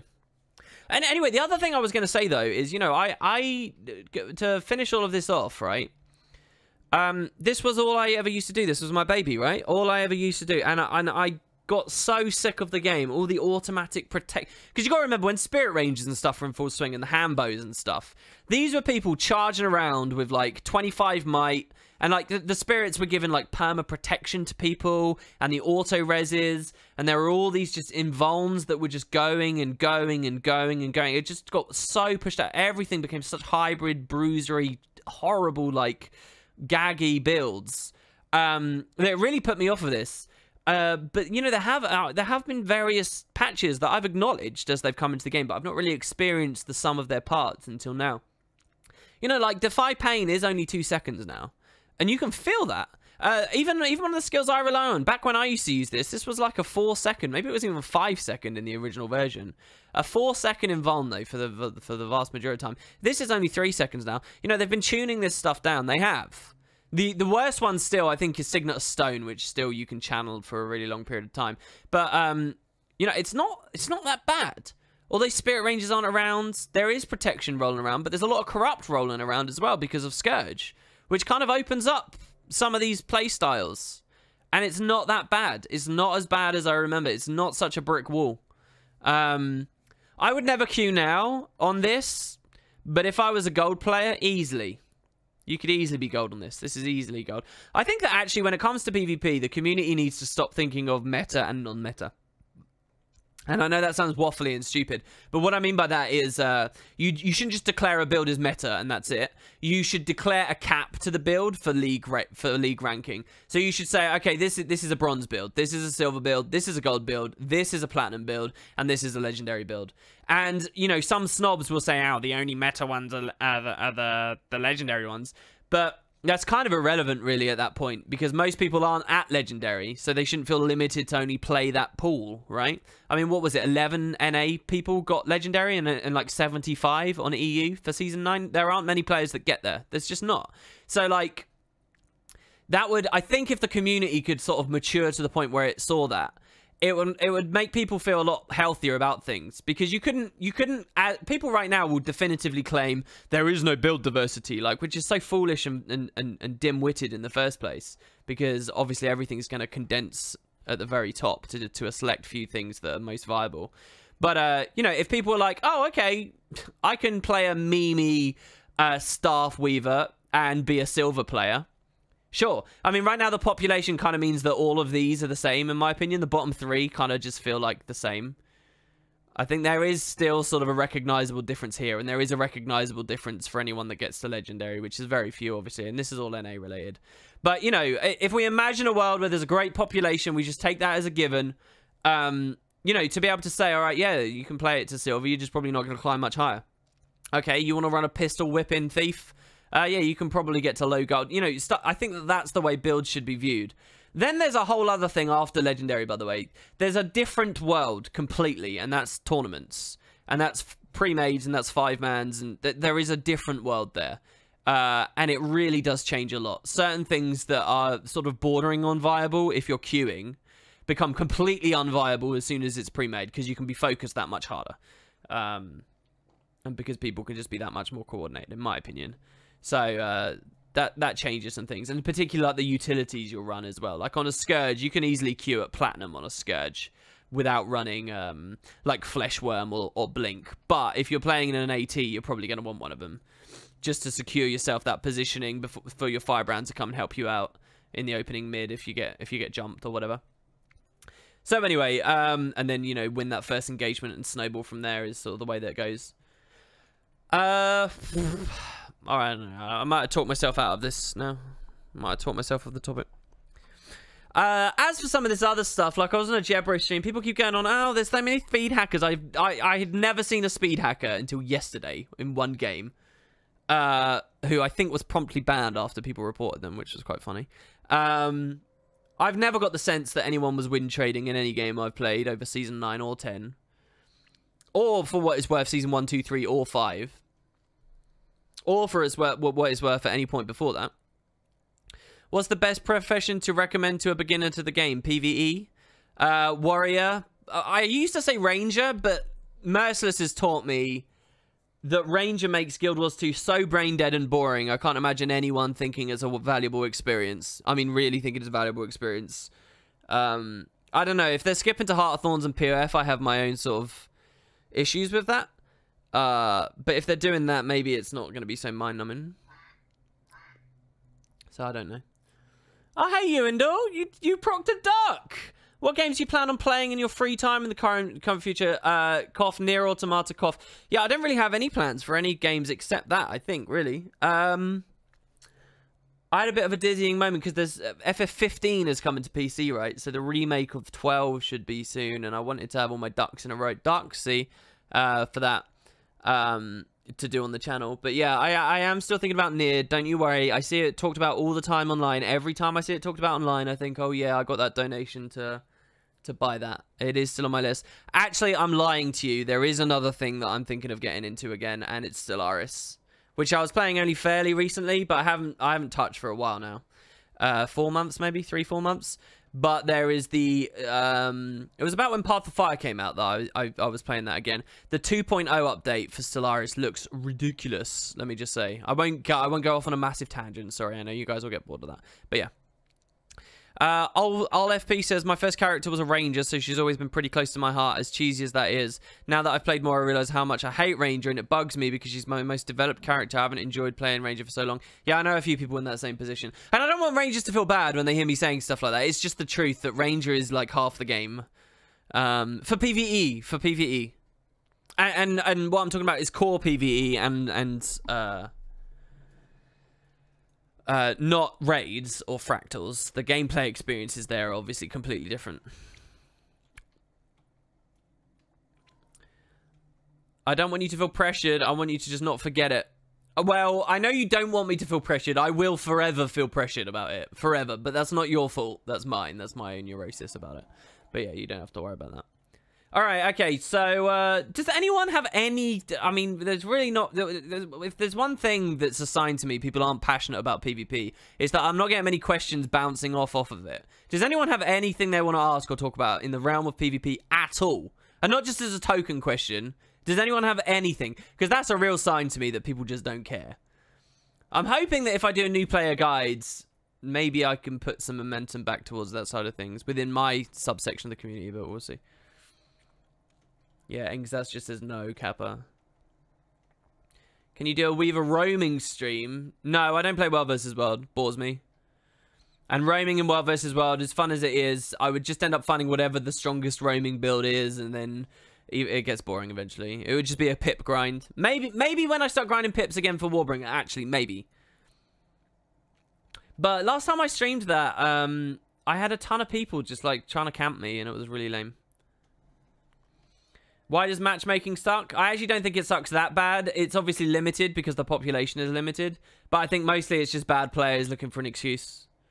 That about sums up PvP at the moment as well. Nobody wants advice. They just want to shield themselves from having made a mistake. Very few people admit to making mistakes. Very few. I get massive respect for anyone who ever does, which is maybe one person every 20 games. Most people are just salty and sad and can do no wrong. And it's always sad for me to see because it's like, I end every game thinking, what could I have done better? And I mean, I really, if people saw the Christmas streams, hopefully they got that impression from me. I sincerely do. I end every game thinking, what could I have done better? What can I have done better? There's always a mistake. There's always. Or if not an outright mistake, just a slight misplay, you know, a slight tactical or rotational decision that you made, or moment-to-moment, you know, fight decision that you made. But most people just seem to be so scared. There's like a lot of ego. I don't know, a lot of fear. There's just really, really scared, like... I don't know, maybe it's because I'm just getting a bit older or something, and I forget that a lot of people playing are teenagers, and they're just, like, hyper fucking sensitive to just... I don't know. It's a shame. So yeah, anyway. Hey WP, I have been playing since 2012. I always wanted to get into PvP, but I've always felt a little overwhelmed. What's the best baby step into it? Do I just need to cannonball deep end and struggle through it? That's a good question. What's the best baby step?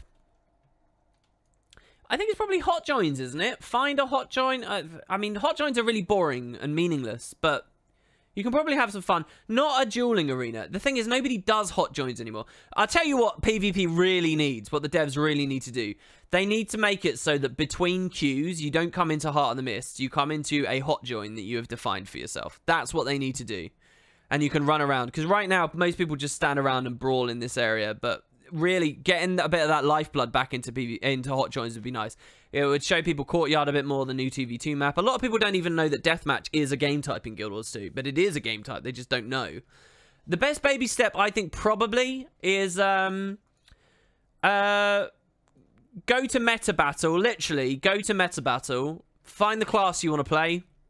Copy the build. And start doing unranked. And I'll tell you what, mate. For the first 2 days, go to your chat box, seriously. And if not appear offline, just set up a tab that is just called silence. And just have that there.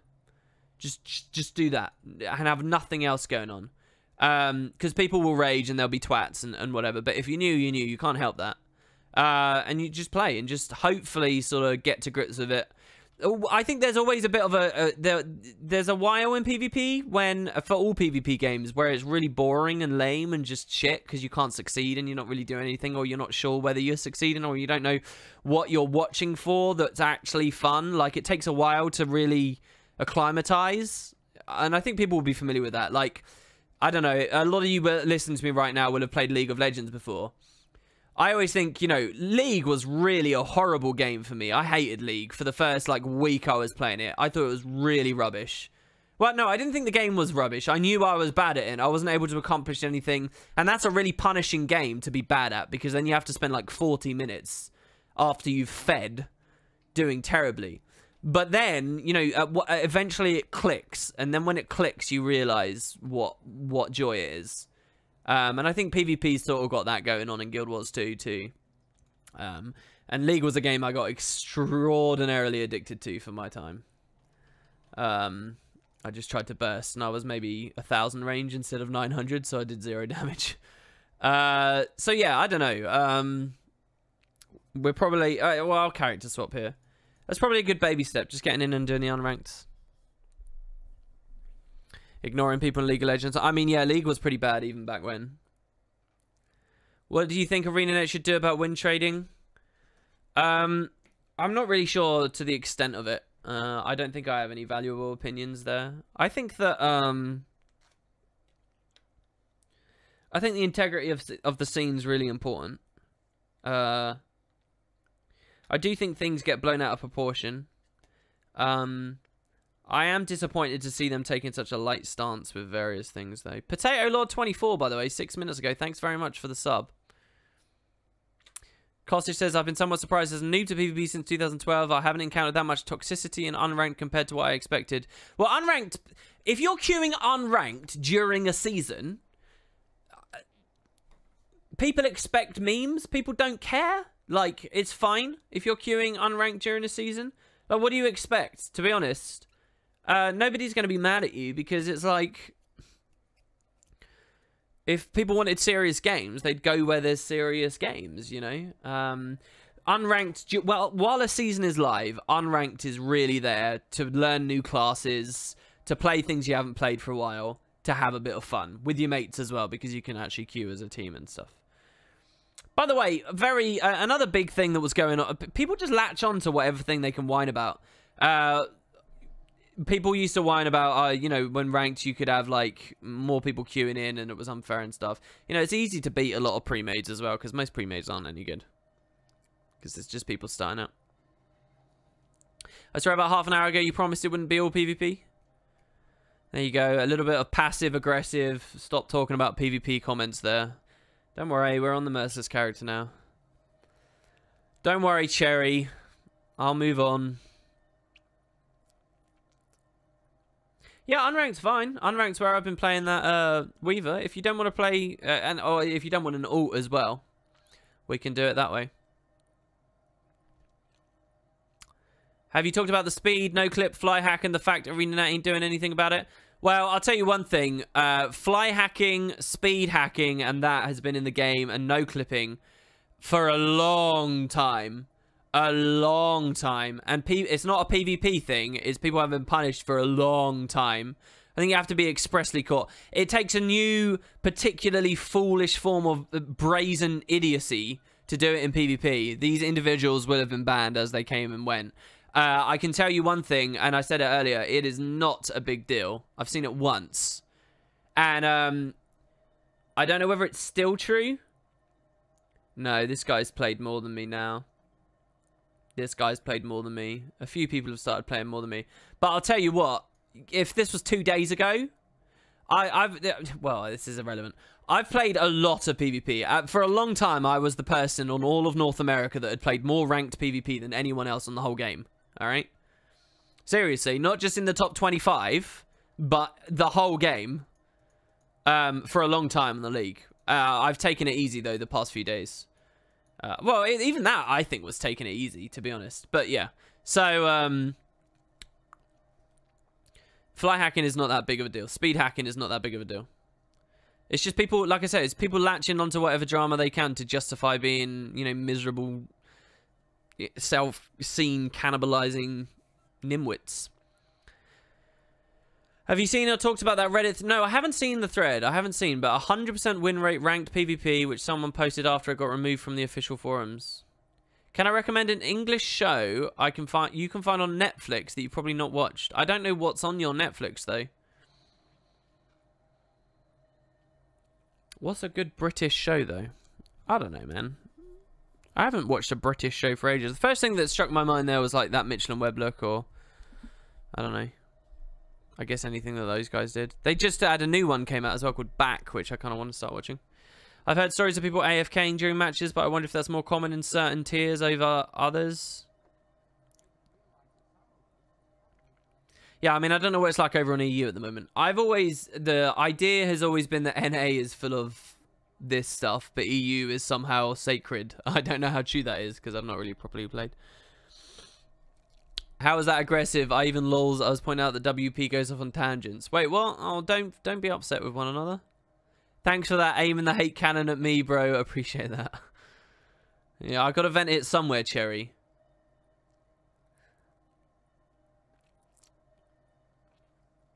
Doc Martin. There you go. Yeah, chat can help you out. Boom, chat can help you out. The British office is good. It is good. I think that the US one hits certain beats better, though. I think that the US office has one of the best on-screen romances I've ever seen in my life. I think up until about Season 5, that is. Especially like the climax around Season 2, Season 3 stuff. I think it's really good. How long are the queues for me in Plat 2? Just curious. It takes me about... The worst queues I ever get are about... and even when I was in Plat 3 last season, by the way, which I'm quickly climbing to, about 5 minutes max, I think. Which, I mean, you hearing 5 minutes is going to be like, oh, that's quite short, I would guess. It can feel quite long, but it is only 5 minutes.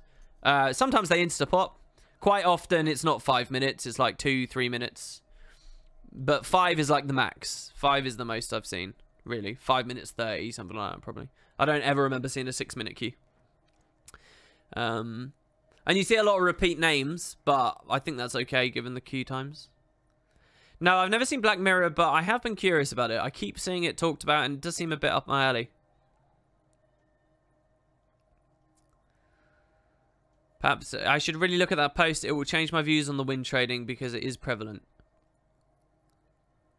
Well, I'm not sure. Unless the thing says, okay, here are 100 accounts that win traded to the top. I'm not really going to believe it's that prevalent. I mean, what are you saying? You think all these people win traded? And all these people on page 2 win traded?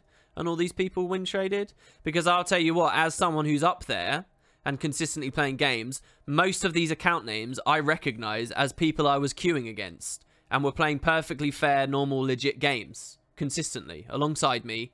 For the first few days of the season. Most of these names are that. This guy here is someone I did some duo queues with as we started. So, you know, I'm very cynical that... I mean, it's just these moral outrages people like to get on, and I don't know. Proof that it works doesn't necessarily mean that... Isn't necessarily proof that it's prevalent to me. But maybe it is. And I'll reserve my judgment, obviously. You interested in monthly? I might win? No, I think you need an actual team for the monthly, don't you? I have 140 QP. I haven't played a daily for a while. After I talked about the invites on stream, they stopped coming, so... I don't know, maybe it was WP related. Maybe word got out that I was bragging. If that's what that was. WP, you should not accept any donations because you are not playing. Sorry, what? Oh, are you talking about the duck from earlier? Don't base my judgments on the first episode. Okay. I've been a bit sad, says Cossage, when we haven't seen the credits roll since the end of the personal story. Oh, yeah, like, because they never did it with Heart of Thorns. They never did it with the Khaled Bolg sort of epilogue ending. They never did it in POF. I guess they figure at this point that it's not really, not needed. The post doesn't even offer proof. It's just insinuation. Oh, well, look, see... fair enough, but don't expect me to respect that opinion now because there are some really shitty AAA games. That must be a conversation I'm not in. As an auditor, I find your professional skepticism very arousing. Really? Well, there you go. I'm glad to have titillated you, Ryan Mill 87. You can come back any time for some skepticism. Would you rather watch a PvP stream or watch a water drip from a faucet? Oh, come on. Stop here. You guys, I actually do feel bad. You realise this is like my livelihood. I'm trying to like... Oh, if you guys should actually... Oh, if you invested in it, you'd see what's cool about it. These jokes about it being terrible, they're actually proper... They rip my soul in two. How about a stronghold scene? Now that I would rather watch a dripping faucet than a stronghold stream. Absolutely. The good thing about the monthly wait between Living World episodes is it gives time for folks to fill entries into the wiki. Yeah, how's the wiki stuff going, dude?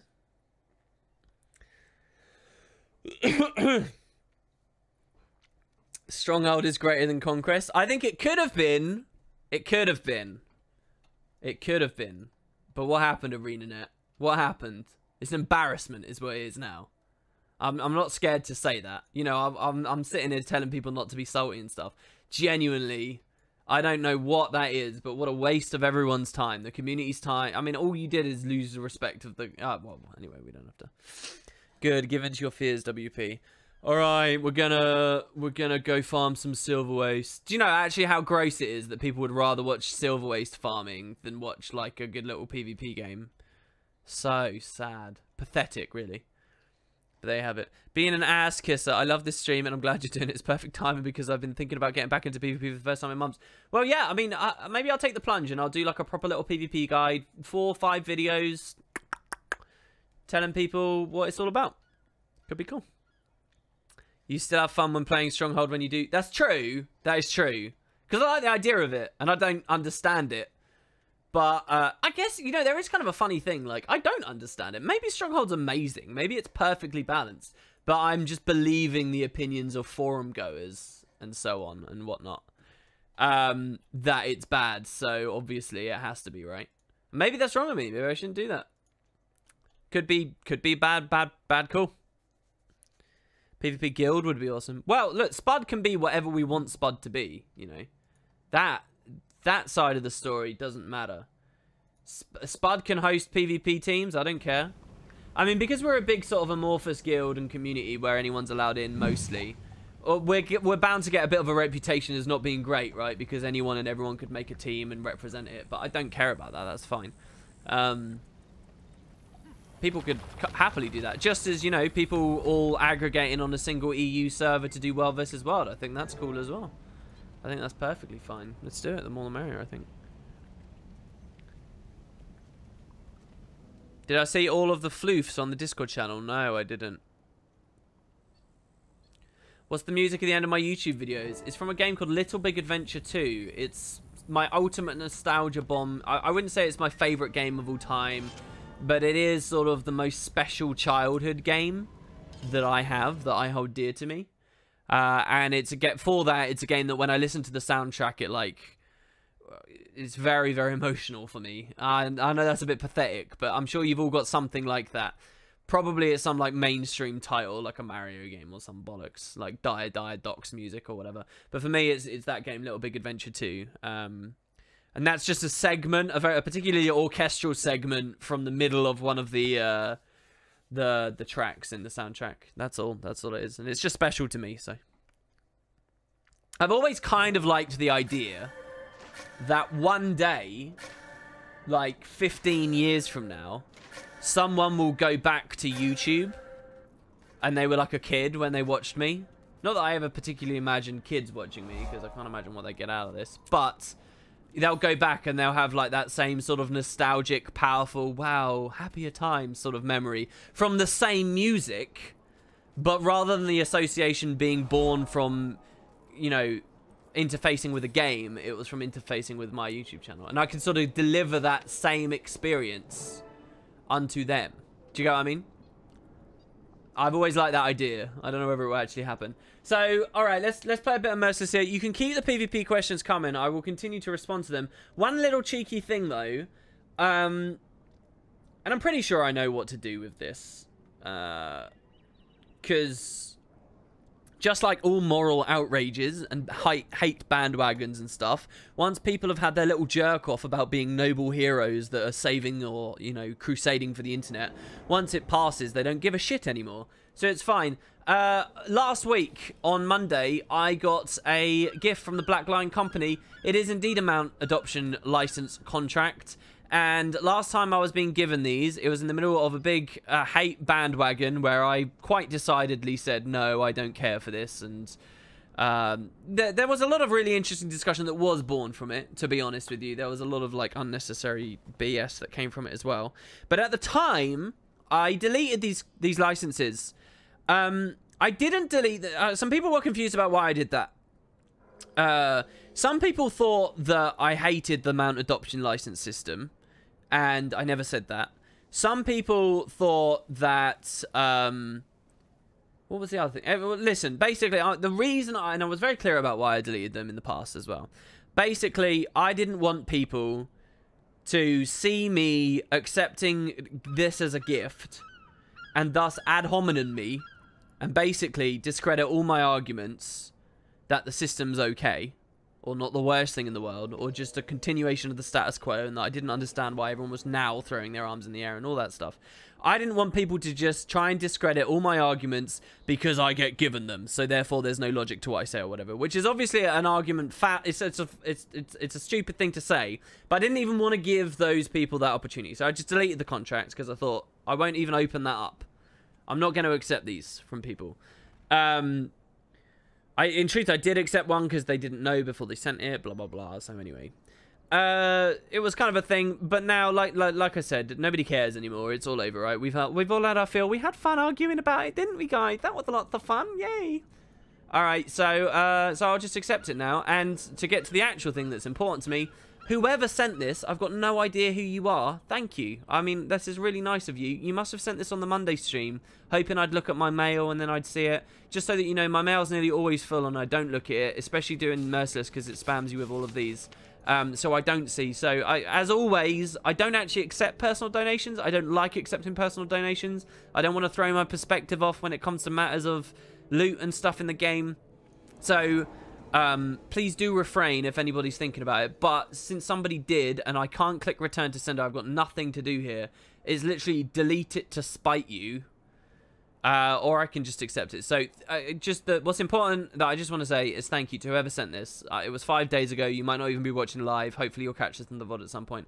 I really appreciate this. And hey, hopefully people in stream will have a kick out of seeing what we get. As you guys know, I don't even care much about Fashion Wars 2. So to be honest with you, I really don't care what comes out of this. If it's a glacial one, I sort of don't care. But we will see. Woo!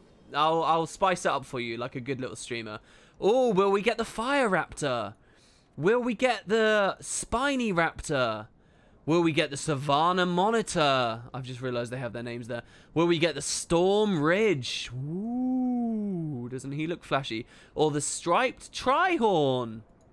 Perhaps we'll get the Crowned Ancient. The big, tanky, sandy-looking guy. Polished Stone. Next on the list is Pyroclast. That's Pyroclast, the Fiery Jackal. Twin Sands. The Mimi dog character.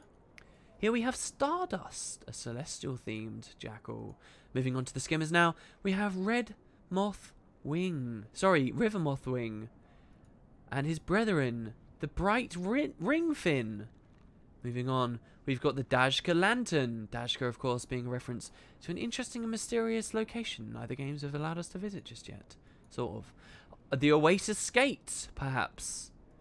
Or will it be the Oceanic Ray with its fancy bubble effect as it flies around? Moving on to the springers, we have the Arctic Jerboa, the Desert Lop with a cute button tail, the Elonian Jackalope, famed in the desert highlands. What about the Primal Hare, a creature straight from the Fissure of Woe?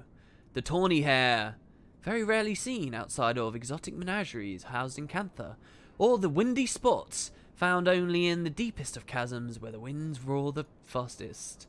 Finally, moving on to the Griffins, the most exotic category of mount. We have the Badlands Stalker, the Fire Pinion, Phoenix fiery appearance here, but with a little bit smaller of a tail. Moving on, we got the Highlands Harrier, the lovely die set up there, the Spotted Sylph, Starbound with its purple tinge and sparkly sparkleness. Or lastly, the Clouded Corvus. Corvus being, of course, a recognisable music composer on the scene that we all hold very dearly. So, there you go. What will we get? Ooh, wait. You guys are going to hear that a bit louder. Hold the phone.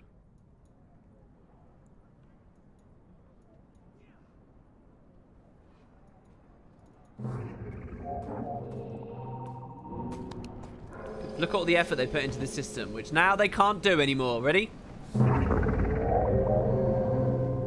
Ooh, it's a jungle in there. Who knows what will... All right, there we go. We've milked it long enough. Oh, that's actually pretty cool. I'm actually quite happy with that. We get the Flame Lander, and I'll tell you what. We'll use that on the Merciless run as well, because as you all know, I run around on Raptors mostly in Merciless. So, why not, right? So, the Flame Lander. So this is the fellow. I don't actually know if he's died. Oh no, there you go. These are his default dies. Hold on, there you go. So the Flame Lander, and we'll leave him on default dies because I don't know how to die things. So I'm pretty happy with that. That's very cool. And thank you very much to the generosity that went into giving that. Honestly, I don't deserve it. But hey, look, chat got a bit of a kick out of it. Rips, rip. Insta-equip, lol. What do you mean? Turns off stream and buys 40 more. Yeah, don't you guys want to gamble now? Go, go, go. You know what? That's what's really, really amazing about this. Like, devs do this stuff because, like, as streamers and personalities and videos and stuff become more and more important for their revenue and stuff, right? They're noticing that people love watching people roll for loot. They love it. They love watching people open Black Lion chests. They love watching people roll for ectos. They love watching people... So, obviously, systems like this are going to get a look in. Because it makes you want to go buy gems. Look, you too could have this crazy mount. Go get gems. ArenaNet, WP is an ArenaNet shill confirmed. Yeah, I was actually reading a proper thread about, like, what it legitimately means to be a shill on the internet. It's quite chilling. How much did they pay you? I actually got 50 quid for that. Can you believe it? 50 quid. And all it took was hamming it up a little bit. So, all you have to do is send me another mail and I'll get another 50 quid. Please don't. That's a joke. That's an actual joke. Alright, so yeah. Merciless. It's been a while, guys. I can't really remember how this character was going. I'm very much in PvP mode at the moment. So, what we got? We got a swords, which we could run in the offhand instead of the axe, but I really do like the axe offhand. What level is the sword? They're both level 30. Power and Vitality, Sigil of Force. We did grab this cracked harpoon. Oh, yeah, I remember, because we grabbed this axe offhand instead of the harpoon, didn't we? That's what we said. So, yeah, just very quickly, guys. The rules, defeat Zaitan. We have no ability to dodge. Cannot dodge. Is this going to go in order? I don't actually know. We have no armor. We're incapable of equipping anything that has a defense attribute. That means head, shoulder, chest, hand, leg, but shields are okay. We cannot use our heal skill. That basically means we cannot activate the skill 6. But healing through any other means is okay. Just don't activate skill 6. No consumables. We're not allowed any food or any kind of help like that. We're not allowed to over level, so, you know, when story unlocks, you have to do it right away. You can't just go get level 80 and then come back. You got to do it straight away. We cannot pick up any loot. Well, we can pick up loot, we just can't equip. The only gear that we can actually equip is what's offered to us in the personal story. But not armor, because there's no armor, remember. We have to do it solo. Can't be any help from other players or anything else on our accounts. And that means no banking. That means no trading posts, no mailing, no one sending you mount contracts or anything like that. That rips the run. And it's permadeath. You know, it's a run where if you die, you have to delete the character and we re-roll. We're currently in the middle of a Revenant run. And he's doing pretty well. There's an optional method of using tomes to level and just get to the meaty stuff quickly, which is what we're doing. But yeah, other stuff's okay. So mounts are alright, salvaging's alright, transmutations alright, waypointing's alright. Stuff that would just be boring to skip is alright. Sorry, stuff that would be boring to leave in is alright. Do you think there'd be any benefit if they updated Black Lion buildings, similar to how they have weapons and now we got rentable mounts? What if they had a pen with the latest Black Mountain mount? That'd be a really good idea. You know, there's a lot of ways they could capitalize on that. I actually think the Black Lion building isn't the best place for it, though. You know, I think that if they're going to do that, that needs to be in, like, the starter maps. There needs to be a Black Lion representative that allows you to rent a mount or whatever, or try a bouncing mushroom and stuff, to get the free-to-play players to learn about the expansion very quickly and want to buy them. I think that's what's important, but yeah. Skills that evade are fine. So here I'm on Shiro. That's fine. Riposting shadows is fine. Evades are okay. Class evades are okay. Dodging is not okay. Yeah. So we cannot use our skill 6. We cannot dodge roll. So yeah, we just hit the level 40 story. So we're in chapter 4. We're actually only a couple of hours old, but it's pretty good. I think, wait, where? Oh yeah, we're on the Claw Island bit, aren't we? No. Oh god, yeah.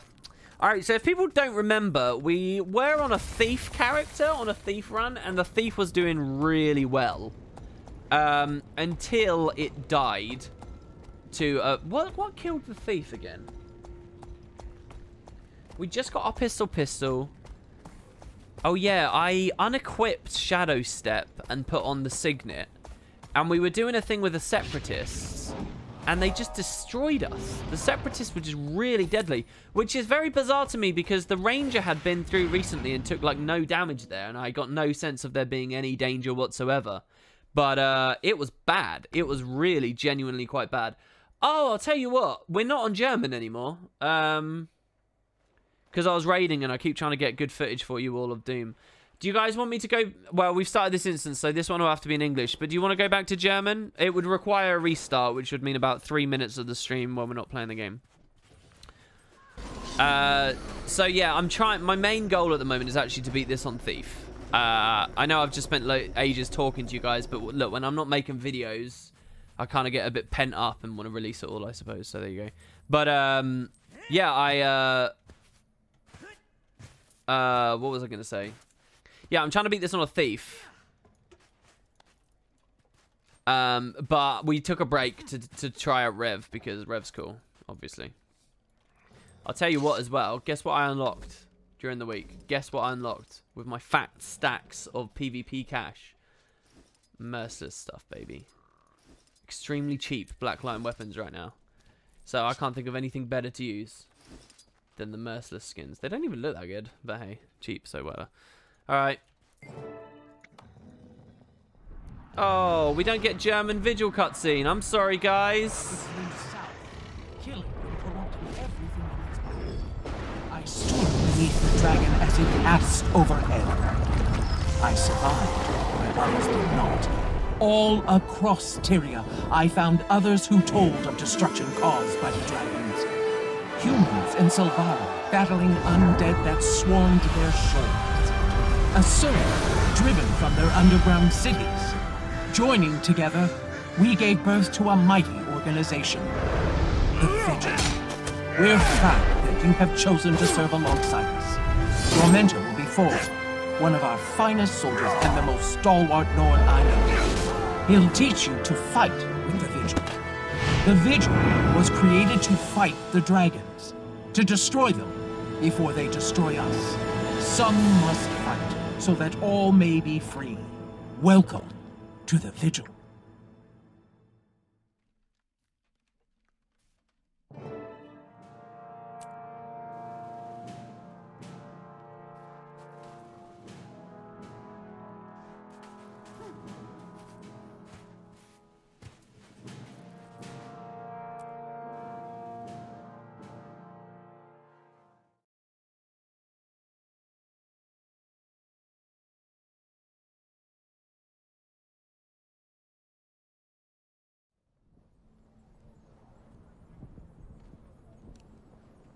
Oh my god, I was muted. I was muted the entire time. Rip, my bad. Okay, so first of all, yes, Almora hype. Yes, she's very cool.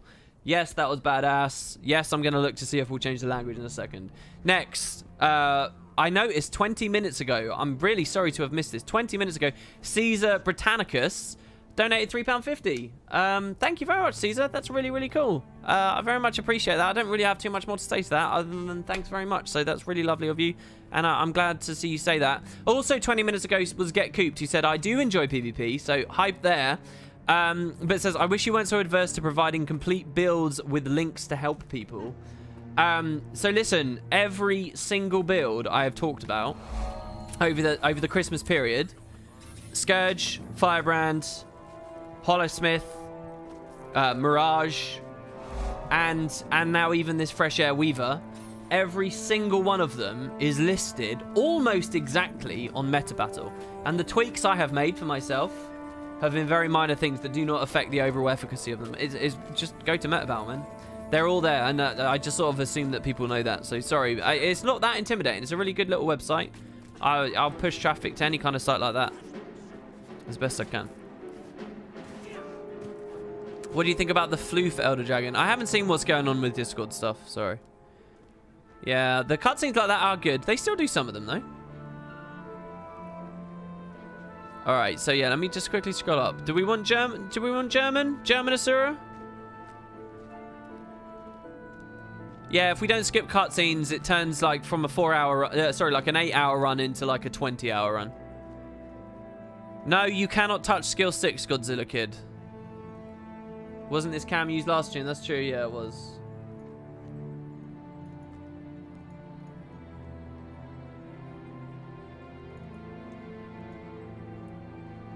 We're on to Black Tato now.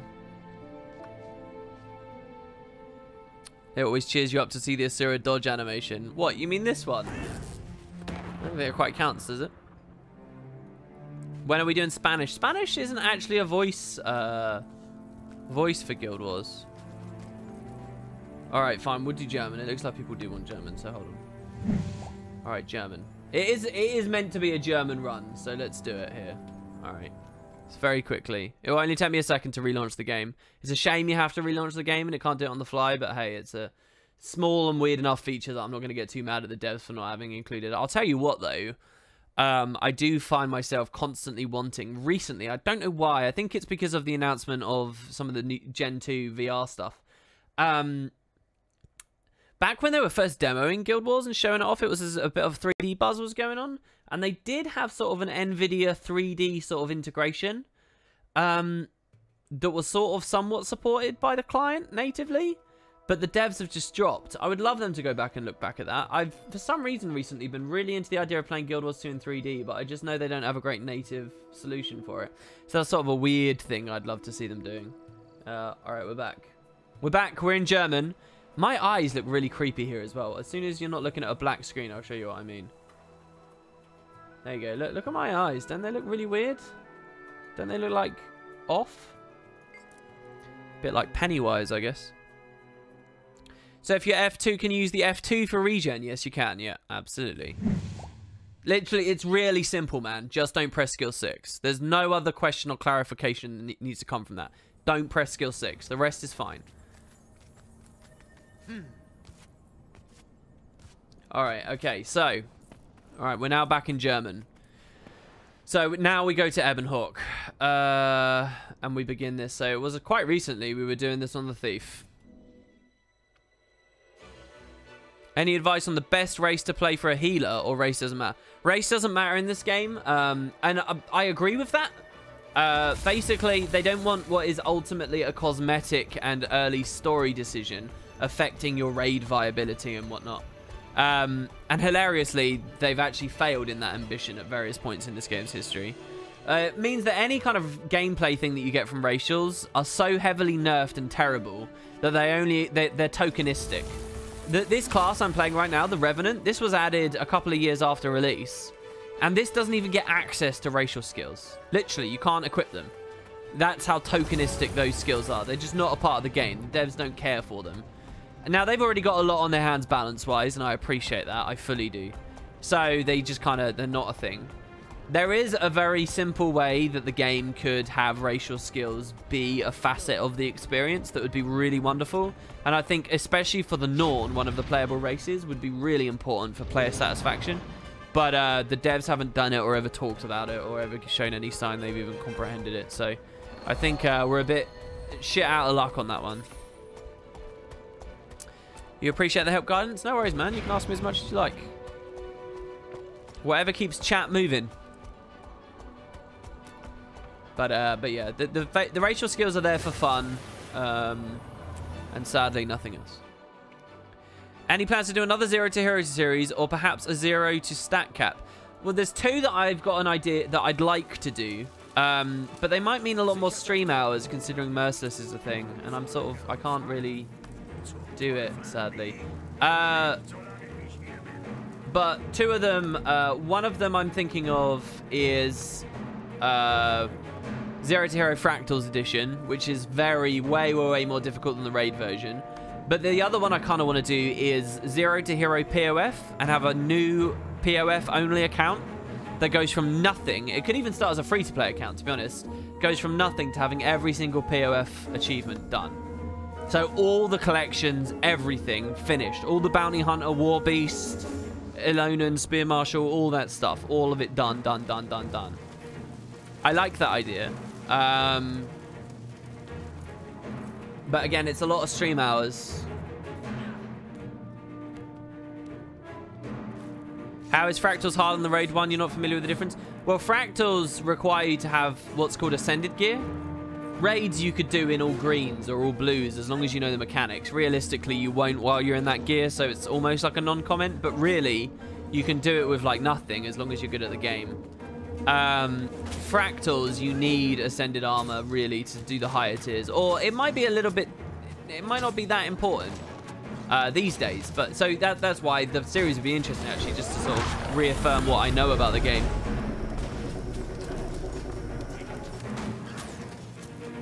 Sorry, we got to turn that down or that's going to overpower me majorly. So yeah, I kind of want to do that. I think that would be really fun.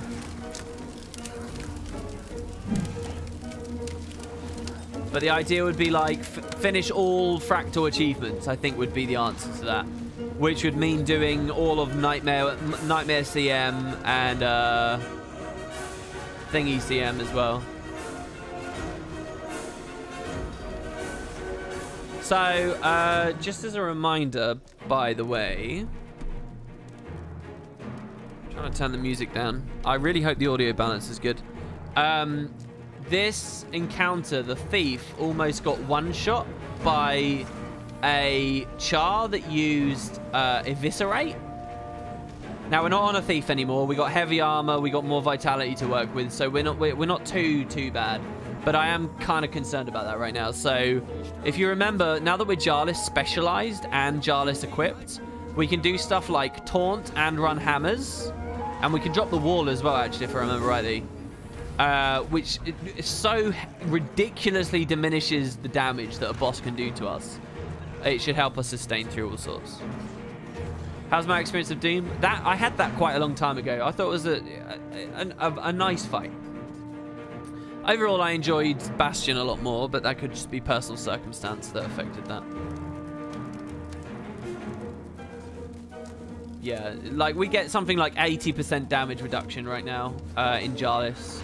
The problem is having the energy to keep that, so I'm thinking I want to spec Invocation on our next line, which is after this chapter. I think getting Invocation for 75 energy instead of 50 would be really good. Renegade. So here I am paying mines. Alright, if he wants to come, that's fine. I am paying mines to rezzing my allies because they are a meat shield and they do a bit of damage. But if they take aggro instead of me, I'm happy. Dosty says, just tell me what to get. Sorry, what?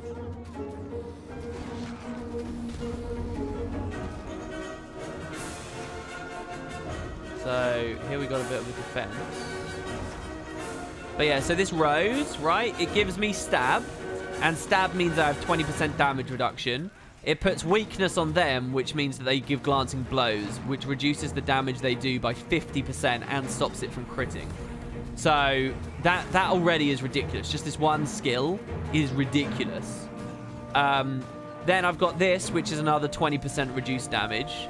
And I've got this, which taunts, which is another 20% reduced damage.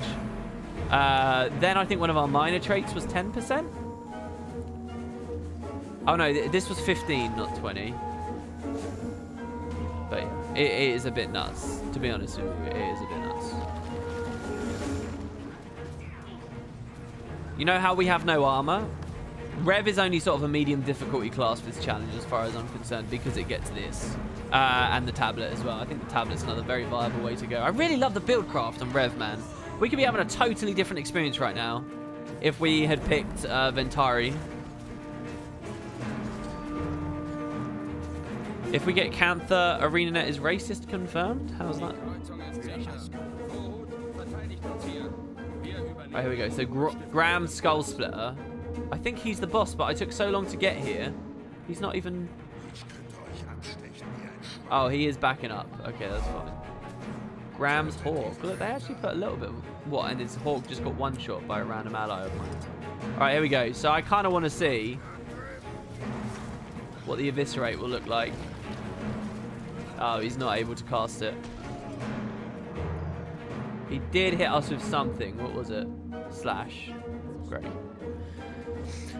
Okay, well, let's just go in and kill these easy instants. I've been playing very scared and like slowly here, but only because I sort of don't remember how easy or hard it is on this character.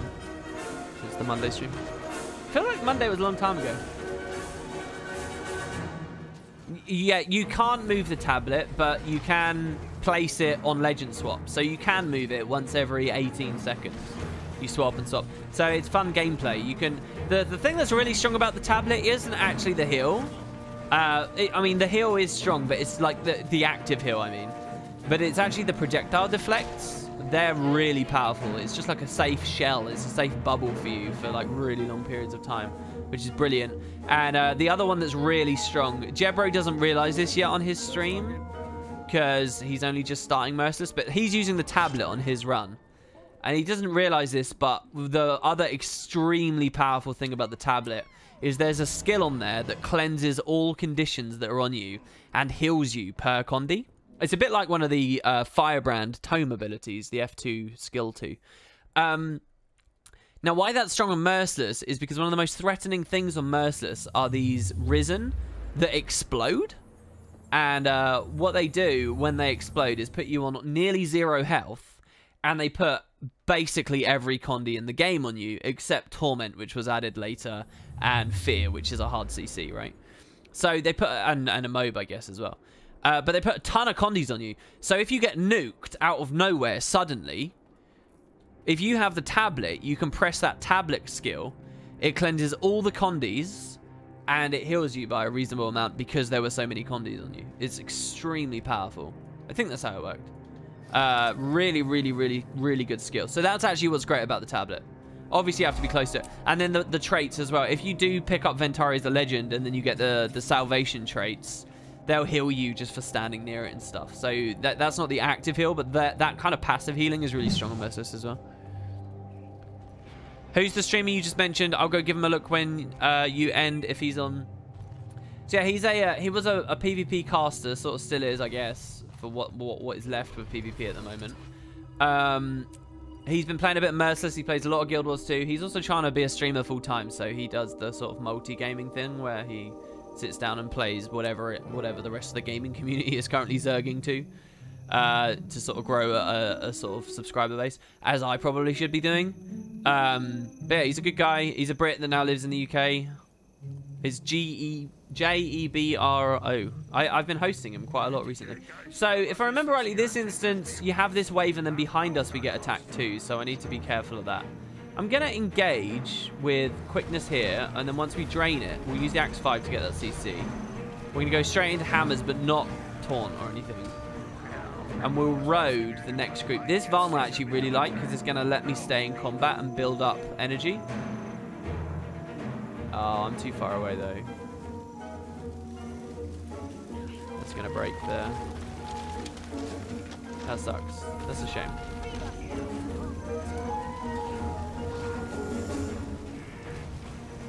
Just sustaining this is nice.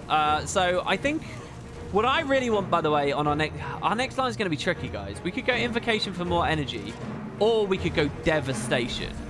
And Devastation will sustain the hell out of us because it's got all that life steal on it.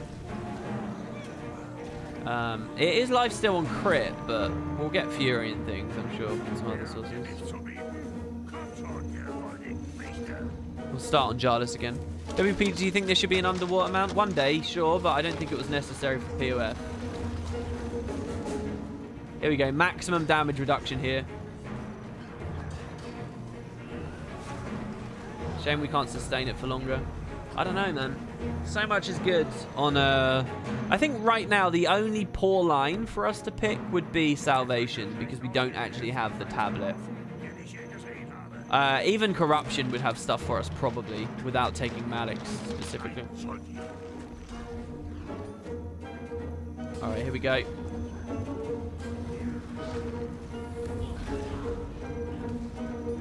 He used Kick, and he did 200 damage to us. 200 damage. 300 damage with Throw Mine. It's just nothing, isn't it? And now we can just quickness burst him down. Look at that. 690. So there's a 700 damage Kick there, which we dropped to 250. Just from maintaining one skill. There was no taunt on that one. Which is very energy intensive. Alright. Gotta go send them a warning at Summit Peak. So if you use Ventari, are you allowed to move the tablet? You're not allowed to press skill 6. It's very simple. Everything else is okay. So you can move the tablet, but this involves swapping it off by going to Dwarf, moving to wherever you want to be, and then waiting, and then swapping it back on. And it will re-manifest where you are. Every time you swap into the stance, it drops the tablet at your feet. So through that means you can move the tablet, but you're never allowed to press the skill 6. It's very simple. Say it with me, guys. This looks cool without any fog. How are people having such a hard time understanding you can't touch skill 6? I don't know. Maybe it's the way that the rules are worded. I don't know.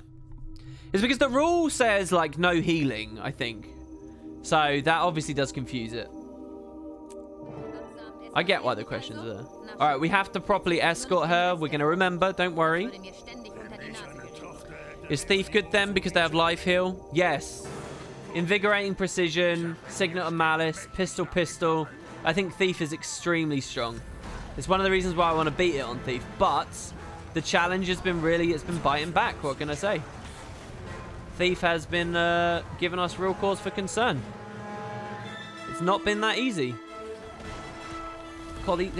I'm thinking as well, you know how we've banded some of the different professions into different difficulties. So like NG,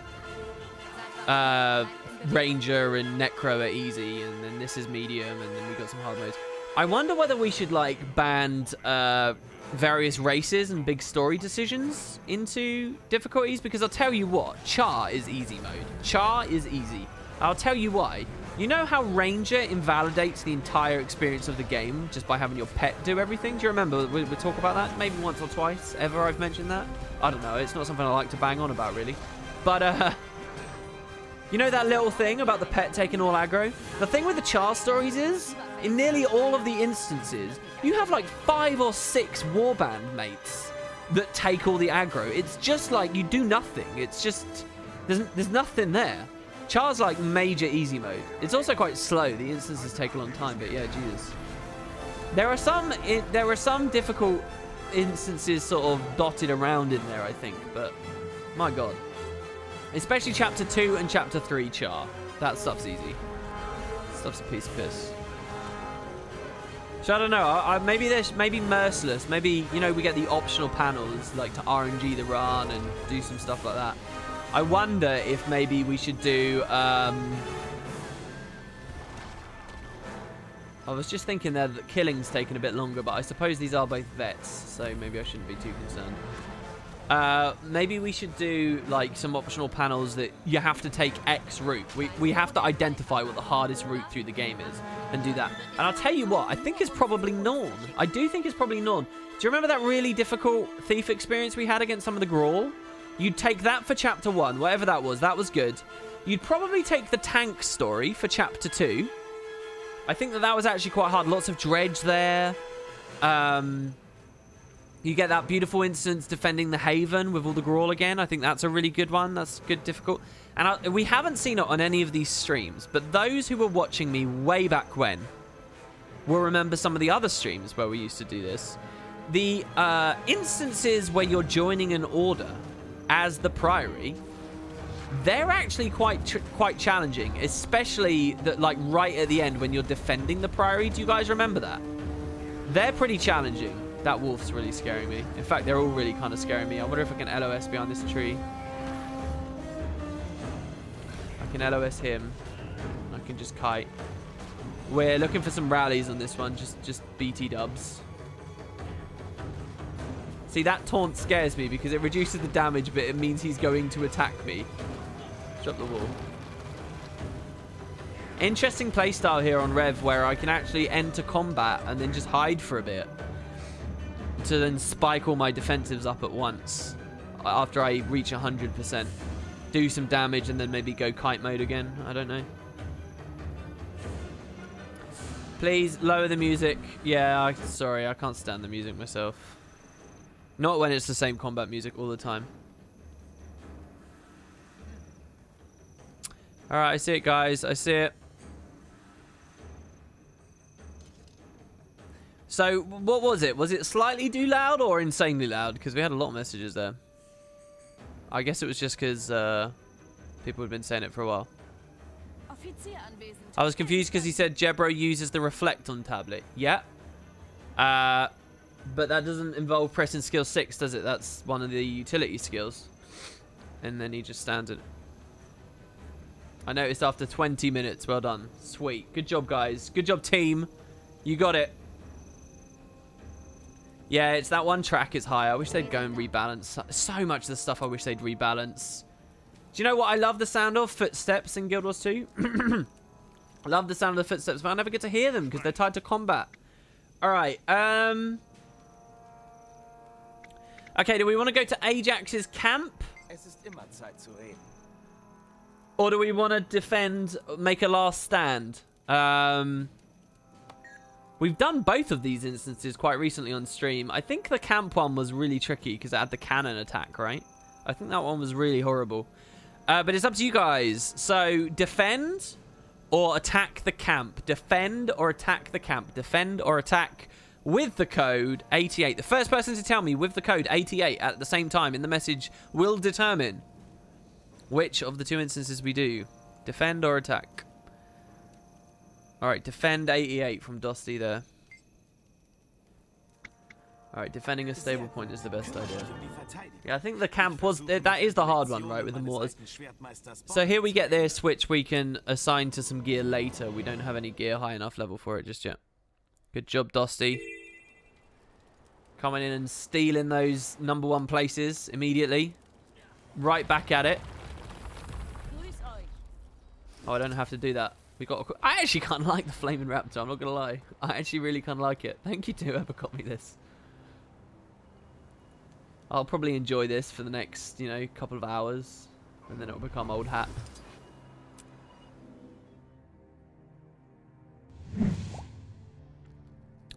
Elsberg1 just subscribed with Twitch Prime. That's so lovely of you. Thank you very much. Oh, and 10 minutes ago we had Gerstein. Oh, and Alsthees, 17 minutes ago. Hey, WP. I've been around a little bit less lately, but I'm still supporting you 100%. That's really cool. I do miss your name coming up so much, dude. I really do. I hope we'll see fresh, interesting content in the game soon. Rock on. Thanks so much, man. I intend to. Thank you very much. Oh, did Broad Quaggan guess the number? Did you really? You guessed 88 before I said it? Well, what proof do we have of that? It says you said 52. And then 88 afterwards. So you actually guessed 52 first. That's pretty cool if you guessed it. You also said defend. That's nice, man. That's pretty crazy. There you go. I think we've probably had about 100 votes already. So get 1 out of 100 chat. That's probably about on par statistically. Second guess still counts. Yeah, you could just type 1 to 100, right? It's fine. He had a 1 in 50 chance of getting it if he guessed twice, right? That's how stats work. All right. You're going to go along that way. You. You're going to go west. You. You're going to go south. Oh, if only this was a real instance. Man, look, this chair is actually well suited for me right now. Alright, here we go. Defend the east entrance. Let's see what we got. So there's a cannon. Can I use it? No, they're using it. Kind of like the idea of running hammer here, but I'll keep the staff for the pills out. I'm actually really scared. Really, I am. If I run in now, will they aggro me or will they just... Can I free cast, basically? Let's put the road down and just make sure they all have weakness. Oh, look, they're all so squishy. If we keep this cannon up, it's got a beautiful knockback on it. The cannon's pretty squishy too. Oh, what? How is that out of range? That's some bologna. Alright, we're fine. Still looking good. Why don't we vote on that too? Sorry, vote on what? Vote on whether you can guess multiples early? Oh, you mean vote on where we assign the NPCs? Oh, come on. That would take so long. This is the magic of the hammers here. Oh, baby. Give me that upkeep. Don't even care about using damage. Weapon skills.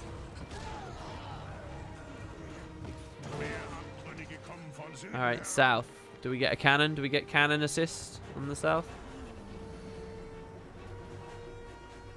I'm going to try and do this fight without zooming the camera out like mad. Let's do an actual over-the-shoulder, proper action RPG experience, yeah?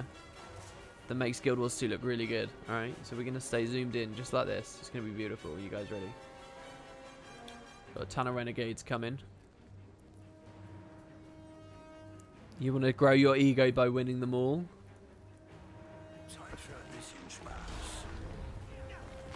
Oh god, it's so tricky doing it when you're zoomed in though. The skill animations are just so ridiculous. So tempting to scroll out right now.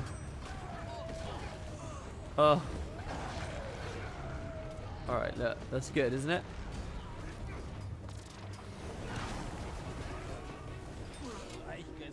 Okay.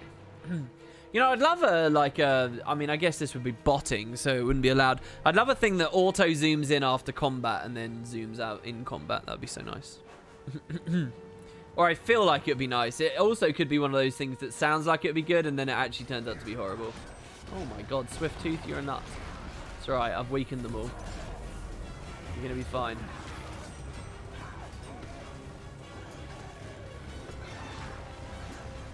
At least it's not first person.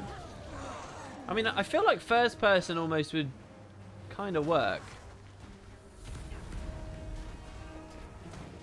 I mean, you'd have to do like limit effect LOD for it to feel really good. I mean, I like first person. I have always really liked first person. Alright, west. It's quite a long instance. Oh, they're counter-sieging now, are they? Oh my god. Do you hear that German commander there? She sounds H-A-W-T, baby. First person, miniature photonic and fog. Bringing the fog in, yeah. That's like the blind challenge. That's like Merciless blind. That could be an interesting optional panel for people.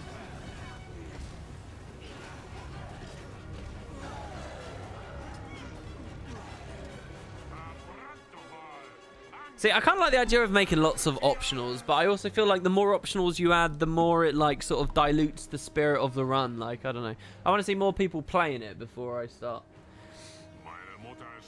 making it super complicated and putting people off. As though it's like an ill-defined rule set and stuff. Like, look at this, is ridiculous. This actually really hurts as well. Oh my god. Oh my lordy. Oh my lordy. Okay. Okay. Alright. They're gonna attack us here. I'm afraid it can't really be helped.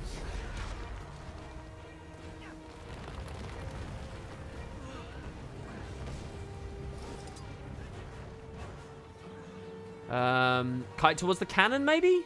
This is bad. This is really bad. Skill 4 is a heal. Pathetic, measly little one. We broke combat. That's good. We can drop the wall. All right, we'll just slowly chunk away at them. I actually really like this. Very rarely in the game do you get this experience of just like a wall of mobs that you can only sort of chip away at. Just keep forcing them to walk with torment on them. Walk through burning fields. This is good. I like this. All right, there you go. That's 50% of them done. This is good. This is probably what the devs hoped would happen, that they'd actually attack, they'd actually break through. I don't remember the Rangers struggling here. Was Barrage just that OP? All right. Oh, there's a boss. Who's that? Oh, it's Ajax. Yeah, the Ranger was definitely in the other instance, right? We killed Ajax in his lair. We did not kill him here. So here, I'm actually really scared of him, so I'm just going to stay away until I get some of these up, and then I'll move in. For remember, on the Ranger, he did suffer a bit, so we're 64. We're waiting until we get out a lot of energy. All right, here we go. Wall, taunt, hammers. I don't think he can do any damage. He's in blind right now. So. I really want to see him try. He did attack us there. There was a whirlwind. All right, he's down. I'm going to let you listen to the German voice. Geschafft. Ich glaube es kaum. Die Abtrünnigen sind geschlagen. Tut nicht so überrascht, Feldwebel. Das ist ja beleidigend. Ich verstehe die Abtrünnigen nicht. Wie kann man sich nur gegen den Frieden in Tyria stemmen? Da draußen lauern die Drachen. Uneinigkeit können wir uns nicht leisten. Manche Leute sind sehr kurzsichtig. Gut, dass wir nicht so sind. Der Vertrag wird uns gegen Seitan helfen. Verlasst euch drauf. Ihr habt euch bewährt. Ihr lernt schnell, passt euch an und ihr wisst, wann man das Eisen schmieden muss. Ich war nicht sicher, ob ich euch mochte am Anfang. Almora hatte mich genötigt, euch anzunehmen. Sagte, ihr wäret was Besonderes. Und verdammt nochmal, ihr habt bewiesen, dass sie recht hatte. Ihr seid tatsächlich nicht wie diese anderen Jungspunde im Orden. Ich befördere euch im Feld zum Recken. Aber dass euch das nicht zu Kopf steigt. Wird es nicht, alter Mann. Und danke. War mir eine Ehre, mit euch zu arbeiten. Alter Mann, wie? Werdet bloß nicht übermütig. Gut gekämpft, Rekruten. Erinnert mich an meine Jugend. Oh, we remind him of his youth, guys. Yeah, we remind him of mein Handy. It's cool, guys. That's why we're on German, because it's cool. By the way, amazing comment. Favorite comment of the day here from Weekly97, who says, I've used the shop idea that you used to use in an old version where you could buy heal or dodge roll or armor, and I had a lot of fun with it, especially since you don't earn much money in early levels until you get some good drops. I'm really happy with that, man. Yeah, that's the earliest version of the challenge where we were trying to not just make the game hard, but also make it like an interesting RPG in every way possible. So sort of bringing the currencies into the fold. On that, there was the idea of resetting your account to have no karma, have no this, have no that. And then you could actually build it up and get it. But, you know, lessons learned as time's gone by. And since the feature packs, because you can't do the under-leveled thing anymore, none of that really works anymore. But that makes me so happy to see someone here who's talking about that. That's really cool, dude. I'm glad. Careful there, emotion almost showed. We got a res Ember. Look, she's down. She's down in Chinatown right now. Let's get her up. Also, yeah, so Ajax did crit us for 500 damage. A glancing blow of 183 on a slash. 183. That wouldn't even knock us below 5,000 health. Our staff heal is currently double that. Ish. Slightly under. But still, wow. Pretty happy with that. What do I think of Rev? I really like it. What, for Merciless or just in general? That's it for Ascalon, isn't it? Isn't that as far as you ever go? That's it. We're done, aren't we? You can see how much the devs are struggling trying to, like, include various things at this point in the story. Char honestly got so dirted out of any kind of meaning. All the stuff with Geheron, I mean, it's hinted at slightly, but it doesn't properly manifest in the story until suddenly Zuef. It's like, oh, okay. Unfortunately, Guild Wars 2 doesn't have trade-off upgrades like minus HP upgrades in Guild Wars 1. This needs more trade-offs, like how you lose a bar of adrenaline as a spellbreaker. Absolutely agree, dude. 100,000%. Couldn't agree more. I love that the devs have started embracing that recently. I've always well, I haven't loathed it. I've just never particularly seen eye to eye with the developer standpoint. So what Mithran's talking about there in chat, guys, is stuff like in a lot of RPGs, you'll find like a trade-off that you can make. You choose a perk of some kind, and it will say gain 200% life steal, but your health, your max health, is reduced by minus 75%. Yeah? So you have barely any health, but every time you attack, you basically get your entire health bar back. Stuff like that, right? So there's a downside, but then there comes an upside. So, like, they're really, really well-refined, really interesting. So, like, in a game where you embrace that, you can make various perks and upgrades and things super prominent and potent and distinct. Because if they're overpowered, you can counter that overpoweredness by enhancing the downside instead of gimping the upside. Does that make sense? So it's just as strong as it ever was. It's just got a bigger drawback. You could do really flavorful, fun things. I think it opens up a lot of really amazing design space. Guild Wars 1 embraced that.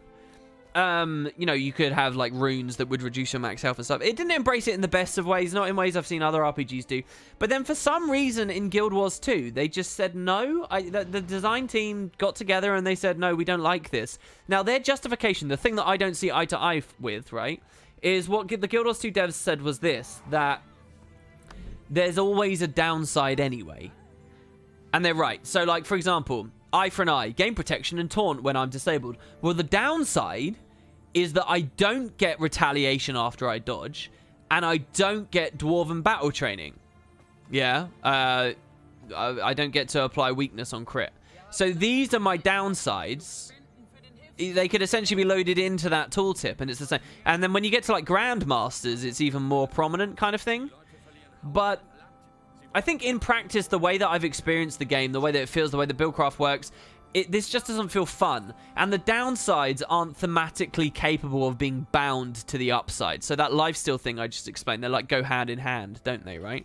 Gain more mana, but your spells take longer to cast, for example, stuff like that. That stuff's fun, but you don't. Guild Wars 2 is incapable of delivering that. And they always just moved away from it. I don't know why. I think that they did a lot when Guild Wars 2 came out because they were scared of unwieldy balance.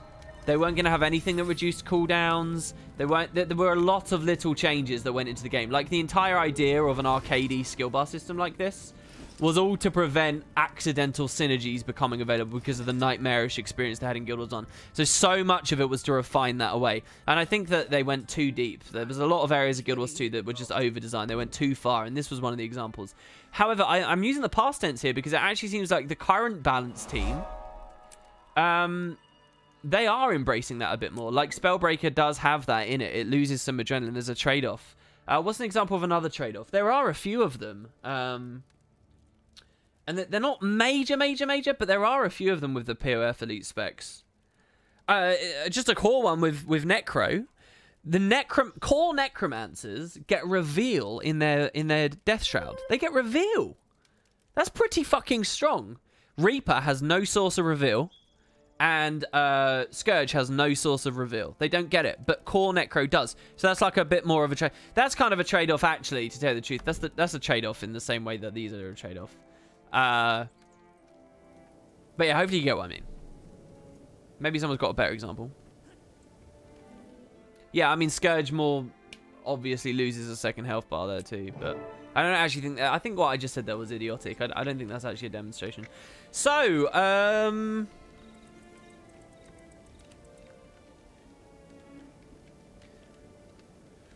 So, you'll notice here... Here's another beautiful, tangled mess of a knot of the personal story that I love to look at. You notice we're Vigil again, just like the Thief was. But the three options we have available now are different. They're actually different. The reason they're different is because even though we're Vigil, we're actually an Asura in the Vigil. So this choice, which of the 5 you get, I think is based on your race, right? So Grawl is here now instead of Skrit, I think was the last one. So if you think about what that meant for voicing, the devs made 3 versions of every one of 5 potential branches for the Lesser Ace story. They did that many times. That's why, like, the flavor text from your mentor in these instances is so shoddy and terrible. And that's why the arcs themselves are really short. And that's why it feels completely out of the blue and it's not probably honored in a lot of ways. Because there's so many different potential iterations of these instances that none of them are probably dealt with. But here you go. We can choose, I guess. Quaggan I don't really want to do because it's underwater, and it's not that I'm particularly scared of underwater, it's because I just think it will be slow, but we can try it if you like. Apparently Rev can be quite strong underwater. It's not entirely underwater, it's just the climax is underwater. Hylic we did last time. Quite scary, that last instance. It is quite scary. How the Rev would handle it, I don't know. I would be very scared. I'm kind of scared of the final instance on both of these. But Hylic is quick. That was a very fast arc. Grawl we haven't seen once on the recent streams. But Grawl probably as a category of enemies, particularly early game. I don't know about now, later game. But particularly early game, which is the most I've interfaced with them. Grawl scare me more than Quaggan, and Grawl scare me more than Hylic. Quaggan are easiest to deal with, but the underwater thing sort of throws it a bone in there. Some Grawl might appear in that anyway, because this is all shivers. So I don't know. Maybe Grawl is Ascalon, actually. I can't remember. Oh, Grawl is Ascalon, isn't it? You go to the Crawl, don't you? No, I'm thinking of Ogres. What's the Grawl story? I don't know. Anyway, fastest finger first. Don't resident sleeper on us. What? What do you mean? Do I sound tired?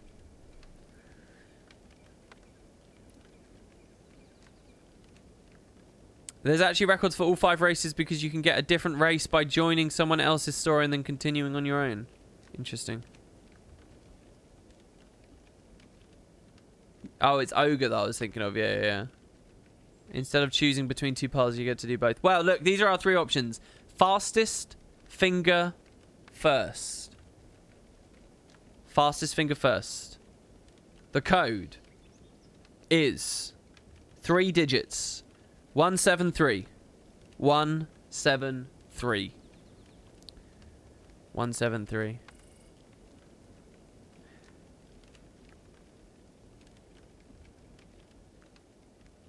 Alright, so here we go. They're coming in. It looks like a bit of a split decision here. Dosty says Grawl. I feel bad that Dusty wins all of them. I do feel bad. It's literally just like, hey, Dusty, how do you want to see me play Guild Wars 2? Does anyone have another idea of how we could do this? But, I mean, we haven't seen Grawl. Technically, they won. First one gets it is lag cyst. I love that term. All right, okay, fine. We're going to learn about the psychology of the Grawl. All right, German Vogel. Let's go. I'm a bit scared of this. We haven't played this, so let's see what we got. Living near an Amazon server seems OP. Yeah, living near Amazon warehouses is pretty OP as well. That really quick delivery and stuff, right? Oh, right. So second specialization. Nice. Okay. That's such a short arc we just did there.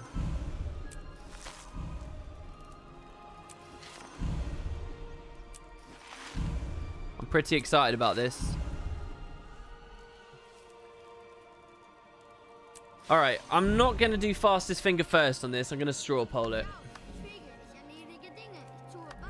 But we get our second specialization. So just to be clear to everybody, because the streams haven't got that far for a while, once we slot this, it's basically our build until right at the end of the game. The vast majority of the game now is going to get determined by our build. We've had our time to mess around and figure out what we're doing. Once we slot this, we're kind of done. The third one only unlocks on chapter 8 once we're level 80. Victory or death, basically. It's right near the end of the game. Now, it's a lengthy chapter at the end there, but it's going to take a while to get there. So this is really a big deal. What we complement Retribution with is a pretty big deal. So I'm going to straw poll it. And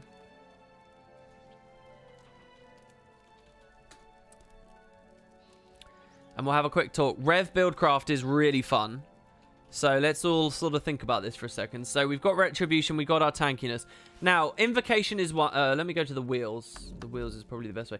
Invocation is a really nice choice. So this is all about energy. Gives us Fury. Fury is excellent with the hammers. Those extra crits, even without any ferocity, it's 150% extra damage base, so it's really nice. We also just get straight up nice buffs, so extra damage. There's an option here for rapid flow. So whenever we use something that has energy, which is everything, which makes this trait a bit weird, to be honest, we heal ourselves.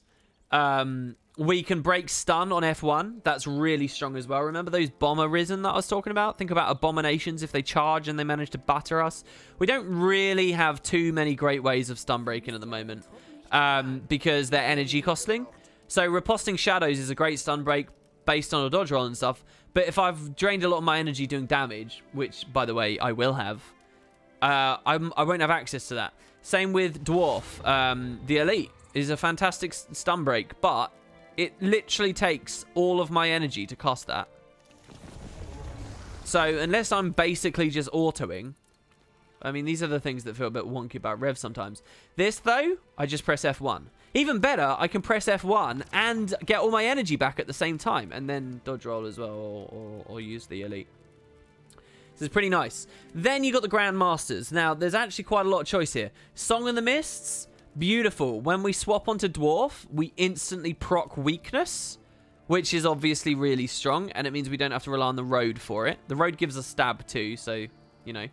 But also, if we run the tablet, if we run Ventari, when we swap on, we get a heal, which is pretty nice. It's actually a lot like Ellie when they swap to Water Attunement. So if you think about that. I mean, we don't have any healing power, so it might be poo anyway. There's various things that are nice in here. On Demon, Assassin, we get quickness and 5 vulnerability, everyone around us, just from swapping in, which is kind of nice. It means we get quickness without having to dab into impossible odds. Charged Mist, though. Look at this. This starts at 50% right now. It will start at 75% instead, which means we can spam all of these abilities, which will save us on boss fights. Don't forget, we've got, like... I mean, by the time we get to Kita Mance, we'll have our third line, so maybe we'll be okay. And then finally, Rolling Mists, I actually kind of like as well. Don't forget, Fury is a straight-up 20% chance to crit. 20%. That you don't have to worry about precision or anything, so that's really strong. This doubles the strength of it. It's a bit like the Guardian trait. It's not anywhere near as overpowered, but you can kind of compare it. It's just such a strong, straight-up buff.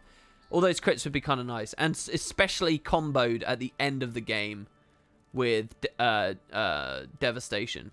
Anyway, speaking of which, let's look at Devastation now. Also really strong. Focus Siphoning. So we can either go Invocation or we can pick this wheel instead. This wheel gives us Lifesteal. So every time one of these 3 hammers that spiral around us hits any target of which they can hit 5, any time, it will Life Leech.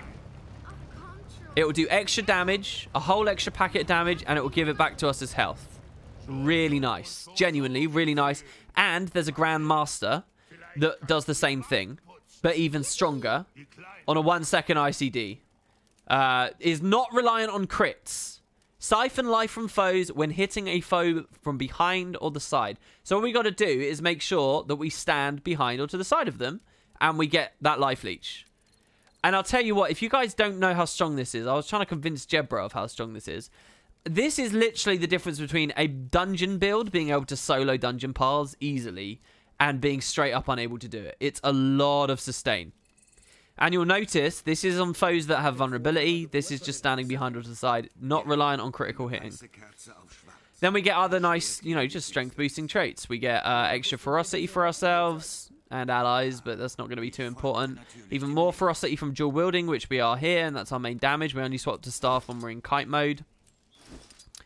We get vulnerability on our first strike, which obviously helps us with the Life Leech on the Grand Master if we go for that. I don't think I'd take either of these. More damage or, you know, extra break bar damage or whatever. Those aren't relevant in this game type. So yeah, Devastation's really good as well, and just straight up damage buffs. Corruption.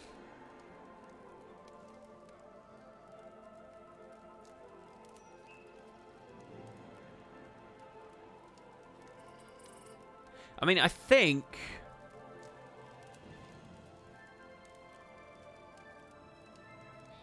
I mean, okay. Corruption would be good. This would be really nice. Yearning Empowerment. Torment deals more damage and lasts longer. Don't forget, a lot of our damage is coming from Torment at the moment. And will continue to. Abyssal Chill. When we chill someone, we also torment them. We do have Chill on Frigid Blitz here. So that's nice. We don't actually need to run Demon to get combo with this. But we can, because over the next arc, we're going to get loads of points where we can fully unlock both of these two. So that's okay, yeah? So these are all... Okay, there's lots of strong stuff here, basically. Gain resistance when we use a legendary demon skill. Heal ourselves whenever a condition gets inflicted on us. Not too good. Crits, inflict torment. So not too strong, but genuinely this might be a nice big damage bump, especially when we get Malix, if we get Malix. And Malix is extremely strong. This... Think about that instance we were just being chased with all the chill and the torment and stuff. We can just throw that back out and kite away using the unyielding anguish. And then finally you got Centaur, which is the tablet, which is deflections and all of that. The line associated with salvation. So this will mean it heals around it. This will mean our stuff does stuff. We get swiftness. We get, you know, general healy things. I'm not going to go through the whole line. So there's a lot to choose from here. Okay. You, Twitch chat, you can decide. Is it going to be corruption? Is it going to be salvation? Is it going to be invocation? Or lastly, sorry, there. Or is it lastly going to be devastation? I think they all have merits. I think they all have merits. I think Rev is really, really solid for Merciless. Do the changes to YouTube affect you? Which changes are those? Derelict snag key.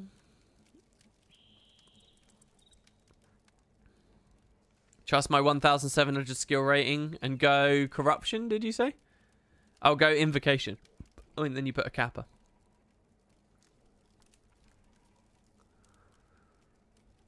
WP, watching with my girlfriend now while eating breakfast on the couch. She thinks it's funny we can say hi to you now. Also, she loves your accent. Oh, well, I love hers. If she has an excerpt of some kind of erotic novel she'd like me to read, the going rate is about £15 an hour. And, you know, I'll read it out to her. I'll spice up your love life for you. Just think about that with your breakfast there. And any other way I can utilize my accent, other suggestions from you guys, feel free to throw them to my P.O. box. All right, in all seriousness, that's very cool. What breakfast? What time zone are you in? You're okay with Dusty winning because he usually chooses quite good options. Dictators are okay if they're nice dictators. What a quote that is. Incredible. As long as you love your leader, they can do what they want, right? I said Kappa because I haven't done my placements yet. I think there's an excerpt from a romantic novel read by Traherne's actor. Yeah, I think there is, actually. All right, okay. Voting, guys, is over because I can't be bothered to wait any longer. So the vast majority of you voted invocation. All right.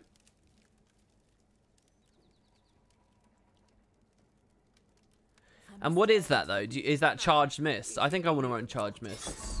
If you're going to go invocation... That's really weird. The order that I read those lines out is the order that people voted. And what's also really weird is it's a 50% jump each time. 6% voted salvation, 12% voted corruption, 24% voted devastation, and then 60 whatever it was, because they've just shuffled as I was reading that out loud, 60% voted invocation. So anyway, there you go, invocation. Vast majority, invocation. So what do we get? Fury when we invoke, increased damage and Condi damage when we have Fury, stun break on F1, 75 energy instead of 50. Now what do I want to do here? Might when we grant Fury, heal ourselves and gain swiftness when we use a skill that has an energy cost. I mean, it's 58. It's so low, rapid flow. Invoking a legend grants a boon to nearby allies based on the legend that was invoked. Stability? That's pretty hype. Hold on then. So if I actually did this, Song of the Mist and Spirit Boon, I would get stab from this. And I would put weakness out from this. Oh my god. And the stab from this, remember. What does the stab do? Here, 15% reduced damage. Wow. So stability from this would proc this. And all we'd have to do is throw our taunt out. Oh. Oh, I like that. Which would give us the retail and everything. Literally, all we'd have to do is swap onto Dwarf and use Forced Engagement and reduce their damage massively. So, in this way, this might be more energy for us. I don't know, what do you guys think? Charge Mist is also really cool. We'd also get the quickness on the Assassin. I think I'll keep this. I think I'll use... This is fun, man. I like Invocation. Good fucking rework on that. I love this balance. This is so good. Condi Cleanse don't care about. Increased damage while we have an upkeep active. Or, okay, yeah, and healing skills don't matter. Alright. I like that. I do like that. That's really good. I think, anyway. This situation surely calls for Boots to come up with some mad build. Well, he'd be quite limited at the moment. I don't think that's really possible. I'm not sure what mad thing he could come up with there. Alright. So, straight through LA now. On our Flaming Raptor. When did they put barrier on Rev? Not like this? What? Why don't you like that? They did it on the update that put barrier on a few core classes. Like Ellie has it on Earthshield now. There's a couple of them. How are you liking the different types of videos that entered? I think it's funny how there are more role-playing videos than PvP. Yeah, there's... I think that's very, very fair to say. I want to hold off my comments really because I don't know, I don't think it's really fair for me to talk about it until it's out. I find one thing I'm really struggling with though is I think it's sort of a big topic when it comes to sort of race as well. What is it they call it? Affirmative action? Where basically people are afforded positions in institutions because of their... And it's like an almost like... It's sort of a thing that is ambitious in promoting diversity and affording opportunity to people of all ethnicities, but almost is inherently like hypocritical. I think that's it, right? But I feel that with the competition in a lot of ways where it's like, oh, you know, this is just an example. This doesn't necessarily mean anything. But it's like, oh, this is an art video. Oh, I haven't got any art videos in the top X number of spots. Oh, I've got to represent an art video. It's got to get up there.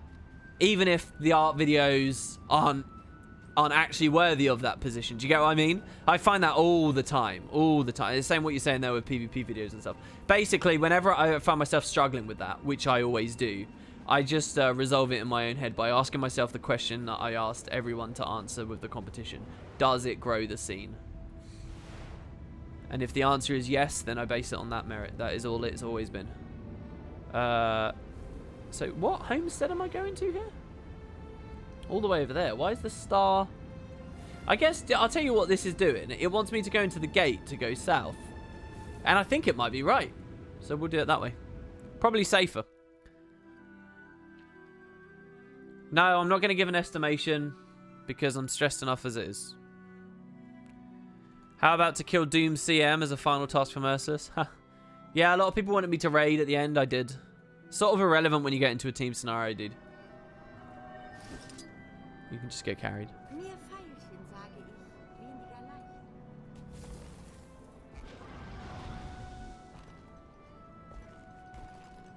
Barrier should have been on Revenant Shield instead of blocking, turn all incoming damage into barrier.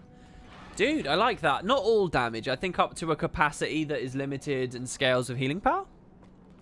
Or vitality. That would be very cool, though. Because, I mean, I would be scared of that, obviously, because Heralds would then chain. I think the one thing Revenant really demonstrated in Season 5, around there, is how powerful a class is when they can chain evade frames for too long and how just annoying it is to play against. And a big part of that was, you know, Revs being able to channel shit like that into their...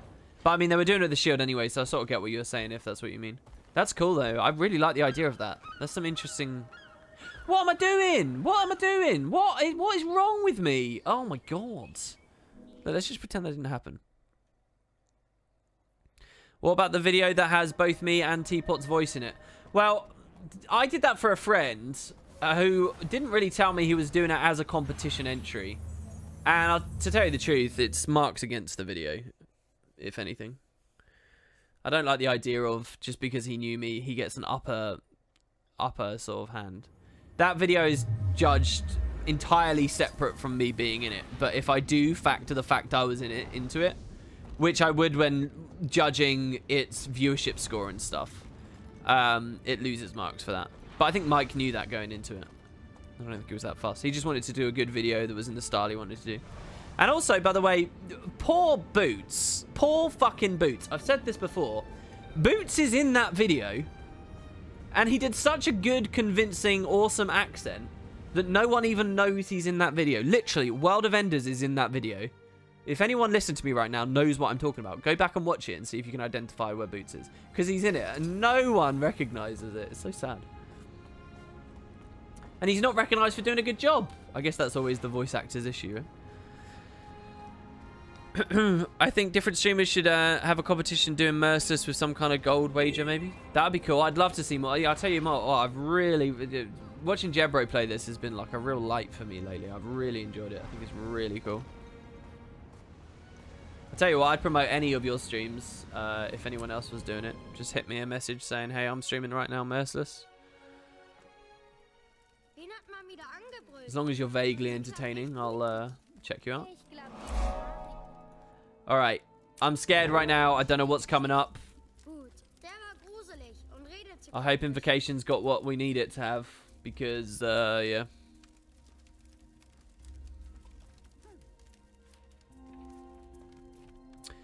Yeah, there you go. There's Ada. This is Ada. You're the person who left all those amazing comments and like has been on all the videos.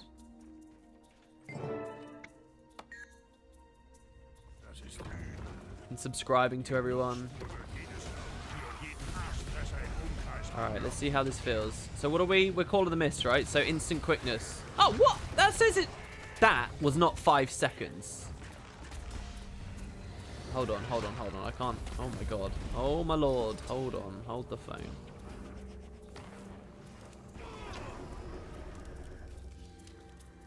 Come on, break. Break, break, break, break, break. Come on, man. How am I still in combat? Oh, there's only one left and it's got no health.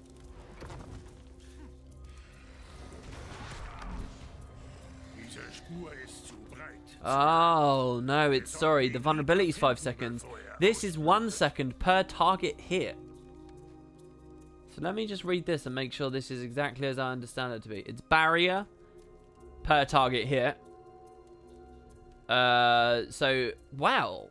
That's actually an okay amount of barrier if I hit enough targets. The weakness is good, though. Alright, so we'll just make sure we start on assassin stance. Right.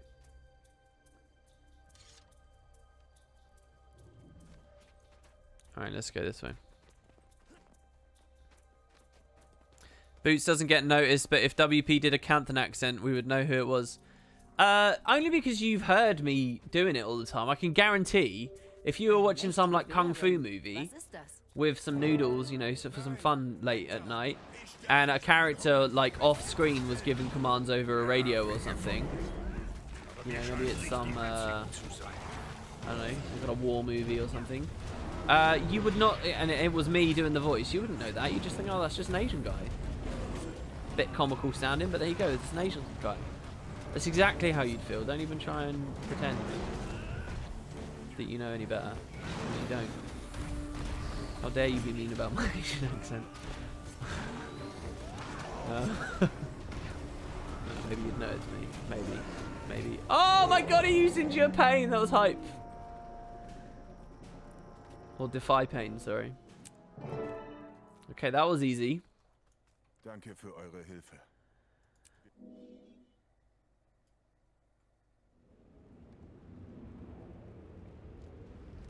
What's this catalog? We made a Discord to support the 50 or so YouTube creators.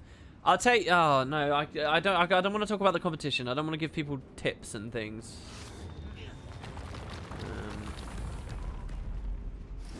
wouldn't be fair. Something about doing this in the icy area on the fiery raptor is even better. I'm sure he'd be very uncomfortable in this environment. Be a bit like... Well, we're basically riding around on a Charmeleon here. Man, if only ArenaNet had allowed us to name our mounts. Am I right, guys? I'd call him Charmeleon, dude. Maybe I've always been an Asian guy doing a British accent. You know we have Asians that live here, right?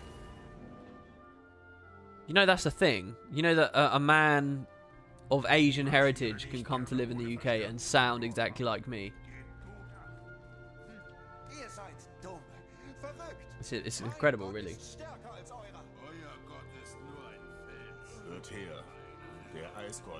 Name it Brumble the Unicorn. I'm scared. Mind you, there are allies. There's no such thing as Risen Grawl, are there? That's actually quite curious. There are Risen varieties of Hylek. There are Risen varieties of humans and Char and Asura and Silvari. Well, not Silvari, obviously. Norn. There are no Risen Grawl, are there? This story doesn't explain that, does it? Alright. Are we going to protect him? Or are we going to go get the proof from the cave? Cave or protect? Cave or protect? The 3-digit code for Dosti to claim before everyone else is 554. Asians are not real like vampires or Eskimos. You know, I was reading this. I keep dragging it down, really, yeah? But I was reading quite a serious article, actually, about how much just casual racism there is towards Asians. That people just find funny and don't care. But if you were to hot swap the race, particularly in the US, to a black person and go the same kind of treatment, there'd be like an uproar. And I sort of do see it quite often. Alright, what we got here? No brain dead Grawl either. I guess because the Risen are too smart for the Grawl, right? Let's see. Cave from Wick Try. Look, Dosti didn't claim it. Dosti didn't claim it. Alright, Cave. I want to see the False God for myself. You've gone for the riskier option there. Let's hope we'll survive. You missed the mysteries videos? Yeah, it's been a while since we did one of those. Ideally, I would have done a mystery after episode 6, and then I would have done another mystery after release of POF, and then I would have done another mystery after Daybreak, because I was doing one mystery per release. But episode 6 kind of whisked me into pre-expansion stuff. Expansion stuff, I barely even got around to covering a lot of that, to be honest. I mean, I did cover quite a lot of it, but even that, I dropped a ton of balls. And then Daybreak was out extremely quickly, and it was a fucking triple release, of which I've also covered barely anything of. It's not been a good past 3-4 months. It's really not.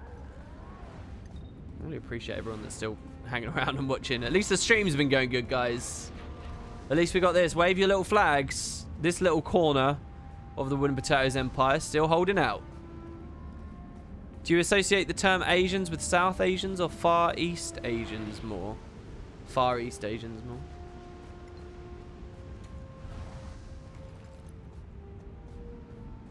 Want a mystery? There's a 6 rabbit leg accessories that can go in the Mystic Forge, but you can only put 3. The rest go graze. What's the 4th item? Is that true? There was a dev quote confirmation a while ago, not too long ago, that I love this loading up. That basically, there's still a lot of Mystic Forge recipes people haven't seen, right? You need my video guides, how to do Griffin Mastery adventures. Well, I did do the video on the Griffin Masteries and stuff eventually.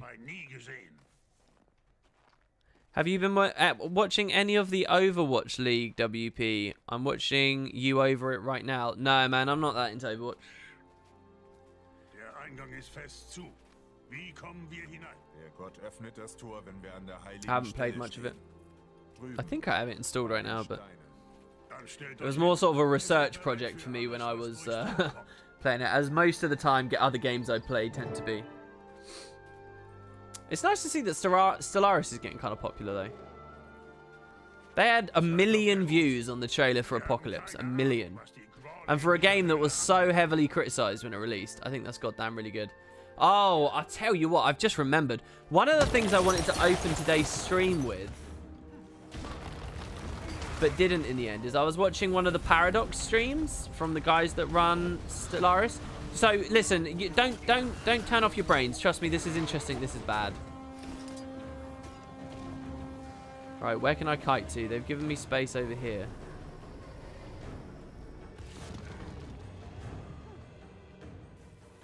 Okay, we broke. We got to get in before Forgal dies now. And we got to help him out. We're going to start on this legend too.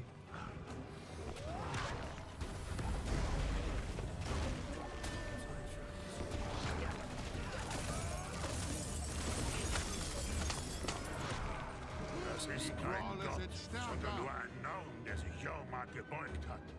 Schaut ihn euch jetzt an. Erbärmlich. These are the worms from earlier. Blood-crazed Arctidus. So it's just these two crits, was it really? I don't know, the wolves. It just looks like the wolves hit us really hard. We gotta be careful. I don't know. That wasn't one big spike. Okay, so don't turn off your brains.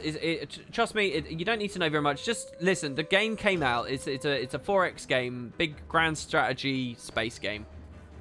And you know, it was a bit of a shell of a game. It was missing a lot of stuff, right? Had a bit of a shoddy release. The devs have been throwing in a lot of updates to improve it. Sound like anything you know, maybe? So, you know, I've been watching the updates. They've been doing, you know, little paid DLC style things that allow you to play new races and new ship types and, you know, just unlock different new things that they're doing. Anyway, they're now doing a thing called 2.0, Stellaris 2.0. It's tied in with a new expansion called Apocalypse, but it's a huge change. I mean, massive. Like, they're fundamentally changing huge amounts of the game and how it works.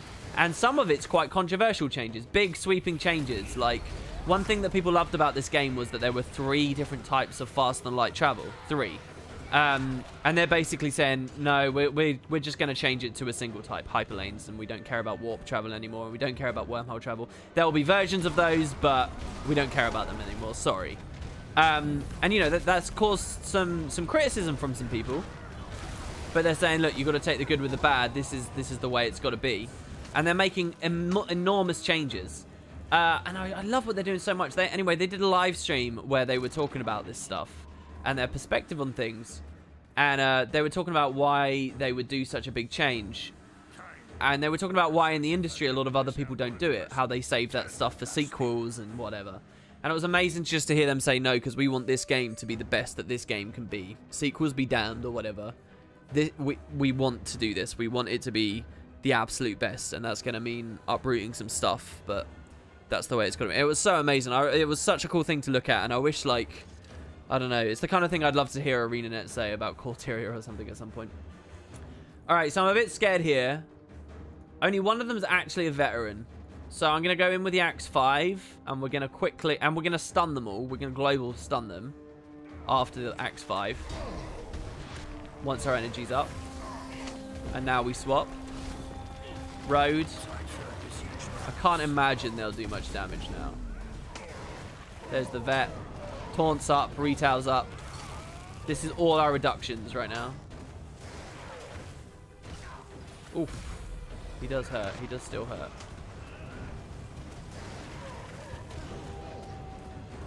If we take another hit... I'm just going to do it now.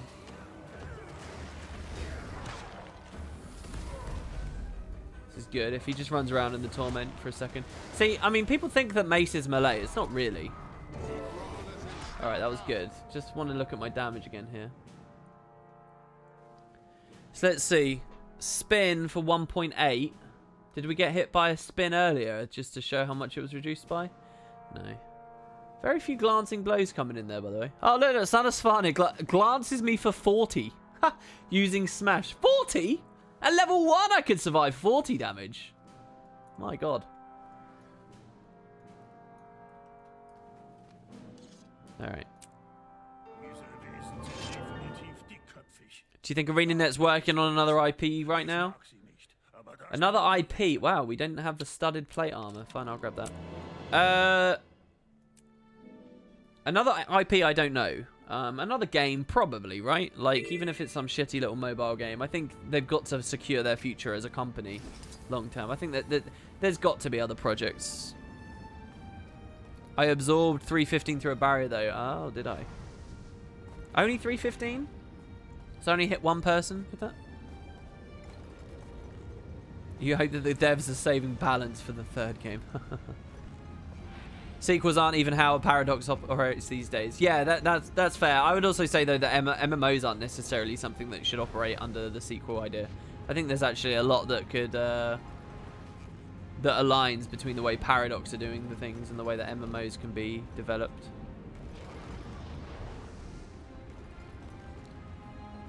I mean, those streams are quite awkward. I don't really want to go online and slander, or slander, just be mean about the way that other people, you know, run their channels and stuff. But I mean, this is an official stream ran by business, so I guess maybe I can be a bit more critical and not even in the scene that I'm in. But something about those streams, it's nice to see and hear from the devs and, you know, see how they're developing Staris and stuff. But those streams, the two people who host it, man, they both seem perfectly nice, and, you know, I respect one of them as a dev and blah, blah, blah. They give off a weird vibe, though, like they hate each other. Like they sat there on one of the recent streams for 2 hours, right, doing a 2-hour-long Let's Play where they only have one another's company in front of a camera and they're playing the game together and they got nothing else going on. They just have to make conversation for 2 hours.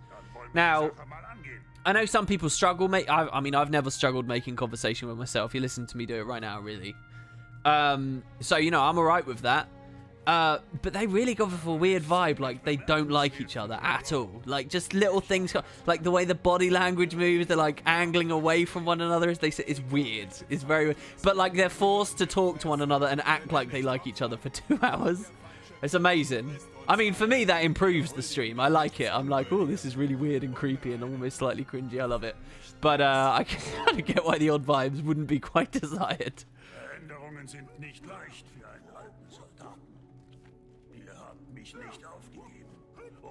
How was my first day in this year? How was January 1st for me?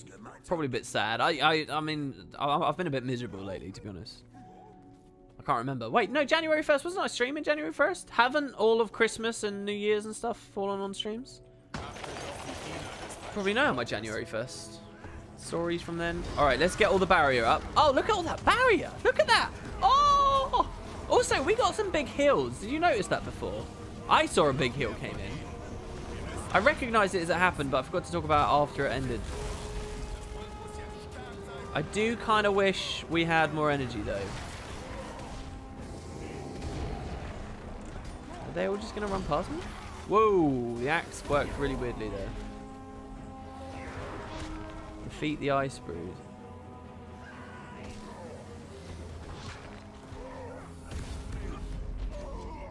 Weird. I don't think the devs worked on the pathing on this instance. I think these mobs are just pathed to run in the cave, and so they didn't stop to aggro on the gruel, so then they all karaoke trained all the way back in as well. Alright, got a Norn here. Oh, it's invuln. I don't want to get in the path of it because it might... Okay, it is just a blowout. It's not actually a down state. Waiting for the determined to run out. Oh my god, the ceiling. Alright, it ran out. Okay, full on break bar here. This is the first one of the game. Boom. Suck it.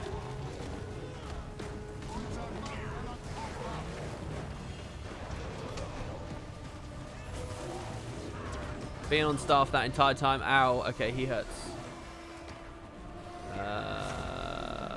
And I don't actually have much space to kite. Alright, oh my god, he phased. He really hurt us. That was like one hit. What was it? 2,400 of maul. He's phased still. Look at all the allies we've got though. It's nice. I'm going to start on staff here. We're not in combat. So this time it will go much better. Break the bar and immediately mess him up. Come on. Finish him off. Don't make me... Oh, come on. Fine. We'll use the axe. I wanted to impossible odds this, but we can channel the hammers. I'm putting taunt and resist on me. Retaliation, sorry. That's another phase. Staff again ready for the next break bar and the next phase. This is a good little fight. I like this. And it's cool as well. I like the idea of Icebrood Norn actually being scary. I mean, he's a champion, so obviously he's going to be a bit... We may as well just cast that. No reason not to. Watching the ceiling. There you go, his thing's down. So what can we do here? We can do that, followed by that, followed by that, that. This should be a good little burst right here.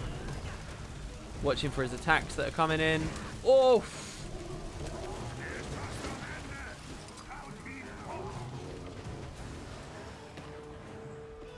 Oh!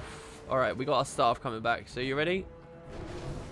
Oh, I didn't get him well enough there. That's fine though, I think.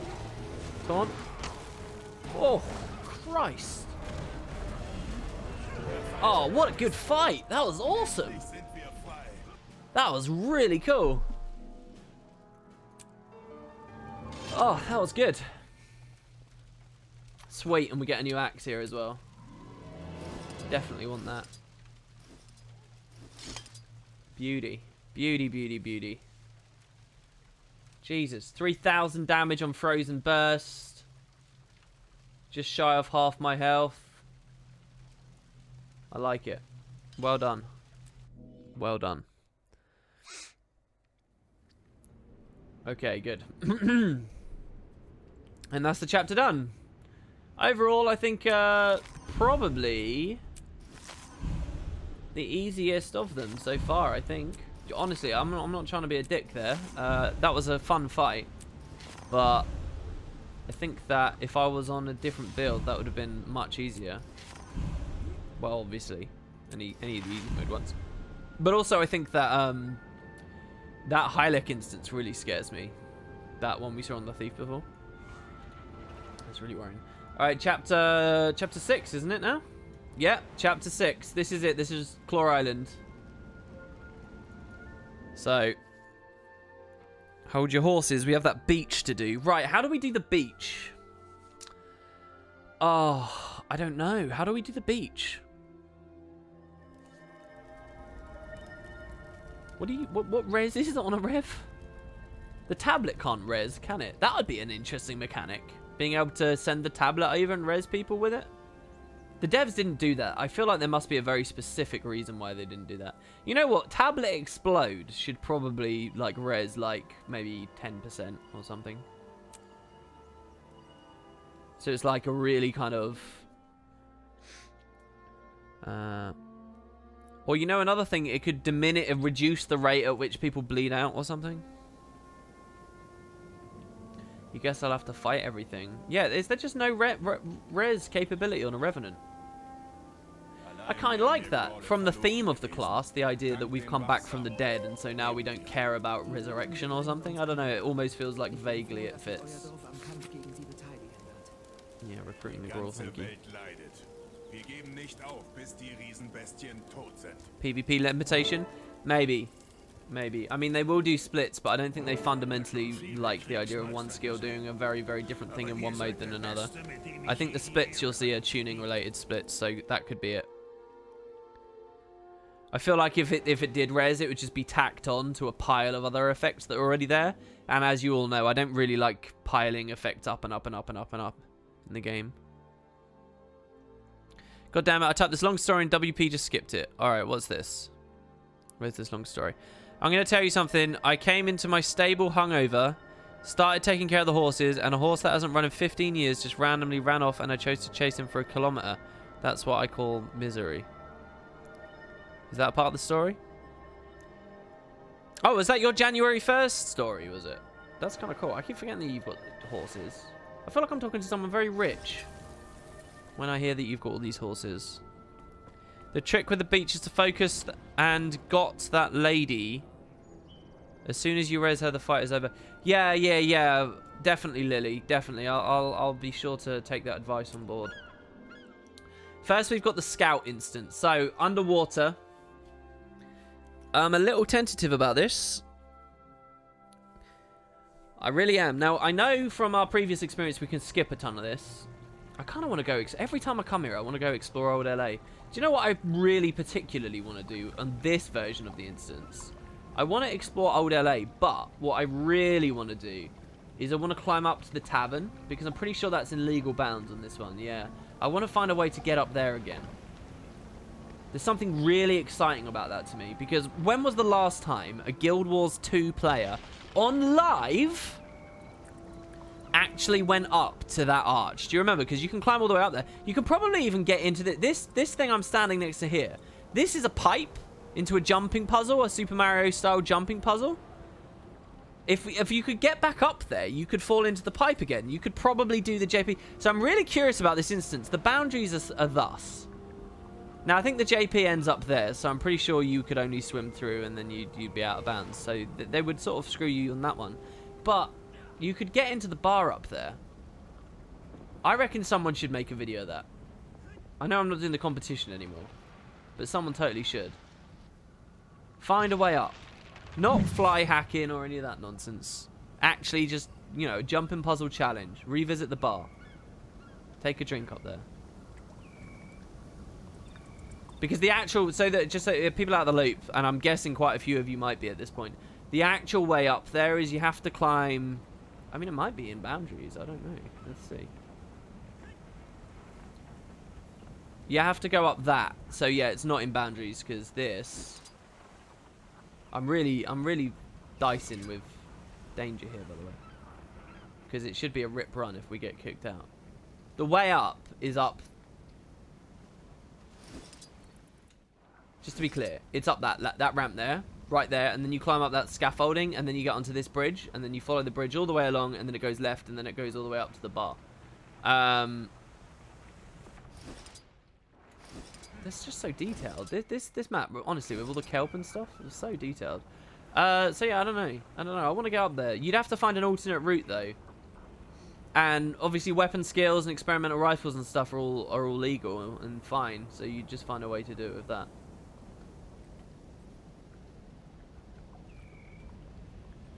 I remember from the Attack on LA stuff, there were ways up and around the bank, but I just don't remember the specifics. What would you think if, like in Prophecies with Ascalon, you could go to Old LA if you are under a certain level? I think what you're asking is sort of what you're watching on the stream right now, my friend. It's a way back to Old LA. It's just not the whole map. I think that's a really arbitrary like line we're drawing in the sand at that point. Alright, Vogel. Okay. So, I'm going to swim, and we're going to kill the first jelly to get used to our skills, just like we did on the Ranger, or the Thief, sorry. Alright, hold on.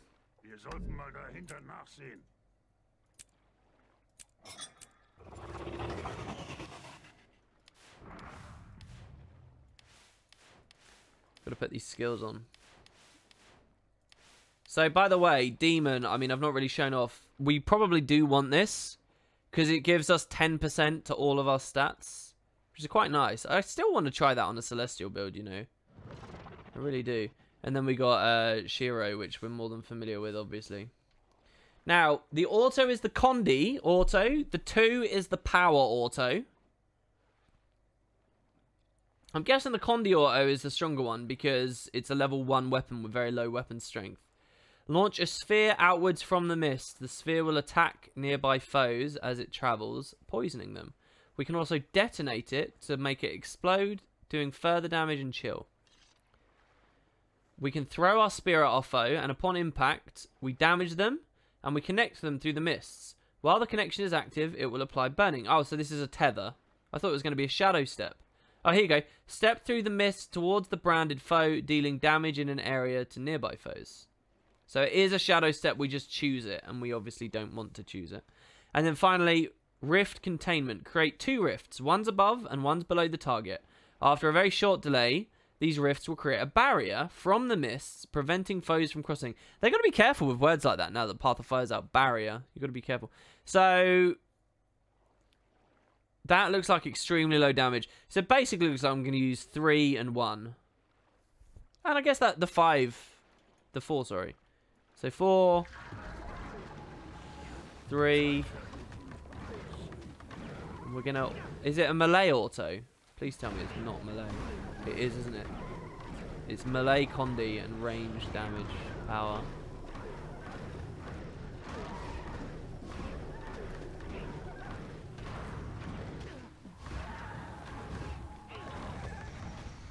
Maybe I should just spam the 2 then. I mean, it's so low damage. 165 damage after all of that. It's not good. It's not a good idea. How does Unyielding Anguish work underwater? It just casts it on me. I think I'm going to have to spam this, guys. I actually think I'm just going to have to Torment and Chill to spam that. I'm really scared of this right now. Let me just be very honest with you all. I'm really scared. We're using super speed to get past the Barracuda and stuff. We're going to lose our energy, but I'm okay with that. We just need to clear them on the first instance. Now, what's going to happen is we're going to use this to kite fully away, back up to where we were before. The shark was really scary before, but it got killed, didn't it? By the scout. So we're going to do this to make sure we've 100% broken. We need Forgul to come quite far too, because he might actually still have aggro. Very Guild Wars money, that. Now, the scout. No, throw a spear. This is ranged. This is ranged. So, the shark died to... Oh no, it's down there. The gulper fish. Is this 1200? Holy shit, ArenaNet, why? Alright, the shark's up. I need that thing dead. I'm really scared. Chill. Okay, he did it, but it didn't really hurt that much. Just gonna keep Unyielding Anguish up. And then we'll just do it again. Ow. I don't know what I can do, man. Okay, alright, I understand what's going on. I understand what's going on. I understand what's going on. It's because I'm targeting them, so I'm blinking. We're just going to swim around like this. Oh, dear. Rally. Okay. I think it was just the shark that was doing that to me before. I'm fucking terrified right now. I'm not even... There's no hamming it up going on here. I'm scared. I'm shitting my britches. I got no way to sustain either.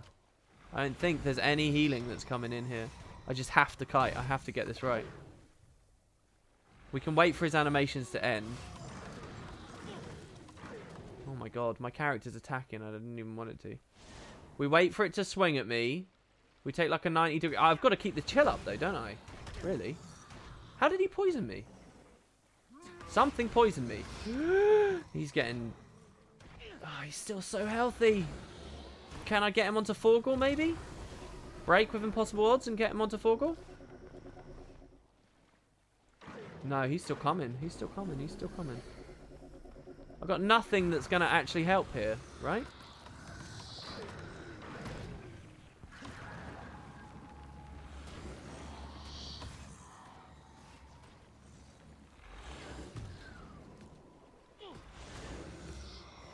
Oh, Forgul knocked him back. Oh my god. Does he heal? Ow! Oh no! I don't know what to do! I can't heal! I'm gonna try and break. I'm gonna try and swim back up the tunnel. The jellyfish are only up here. If I can break, he will guaranteed move to Forgul. We need to break now though. It's still coming. Oh no, Rev. I'm stacking a ton of them up. 6 torment. Now we're just gonna kite away again. Come on, this is a pretty clear run we got here. Yes! Good. Go.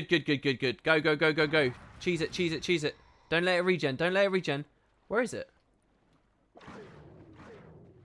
Did it aggro on some of the other stuff?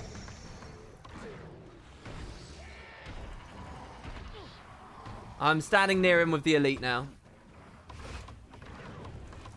Stunned. We're good.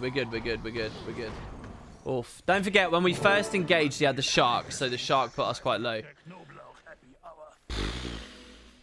My god. Okay, that's a pretty scary fight. We learned a little something there, though. We did learn a little. I don't know. Is there something else I could have done? Maybe rift containment was a better way out, because that, again, that's a 1200 range he can't cross. So maybe I create a gap, I drop that, and I turn around and I just attack him. Oh man. Bar 4, thank you. Thanks very much, Bar 4. 3 months in a row. Thanks so much. Oh wow, just came back. I don't think I've seen his health that low a single time. Oh, on this tune. We've gone downstate, I think once, maybe twice. Rev underwater, yeah, tell me about it. I am now fairly confident the Rev will not make it past the start of Victory or Death with the Temple of the Forgotten God. I actually don't know how we're going to get through the Revenant, the Abaddon Fractal. Fractal. You get what I mean, the Abaddon Temple. I don't know how we're going to do it. I really don't. What opportunities have we got? Man, these stairs. Being above land, this feels pretty good right now. Oh, feels pretty good. Pretty good, baby. Pretty good. And we got another challenge coming up right now. That's the Beach Resurrection encounter. However, I think, to all my lovelies, I think that's going to be it, actually. Because I'm extremely tired. We've already been going for 3 hours, 3.5 hours almost. So I think this is where the Rev will have to go on pause today. And tomorrow I'll be back same time. So that's 5 till 7, possibly earlier, possibly slightly later. Around then, to continue the run. And there won't be a huge PvP preamble at the start. So don't you worry about that. But there you go. What's this character called? Rip Faux Rev is slowly making his way through. Chapter 6, a bit of a tough one. Not as bad as 7, and certainly not as bad as 8, but this is a long chapter, so it'll be a while before we get there. We cannot wait for the balance changes coming up. Well, what, are you expecting balance on Tuesday, are you? Well, we'll see. Yeah, thanks, guys. Honestly, I don't want to get too heavy or whatever on you all, but I really, really appreciate everybody who's been coming to the streams. I'd really love to see you all tomorrow. And thanks very much for the subs. The couple of donations before, still going with your streaks there, Ewendall, so thank you. And yeah, I hope you guys are all having a good one. And I'll be back as soon as I can be. I'll catch you guys later. Hold on, also, if Jeb is live streaming Merciless, he has been on the other streams this week. I'll throw you guys over there. No, he's not live, so I guess, yeah, SOL. I'll get back to hosting some other people soon as well. But yeah, thanks everybody. Hope you enjoyed. I'll see you soon.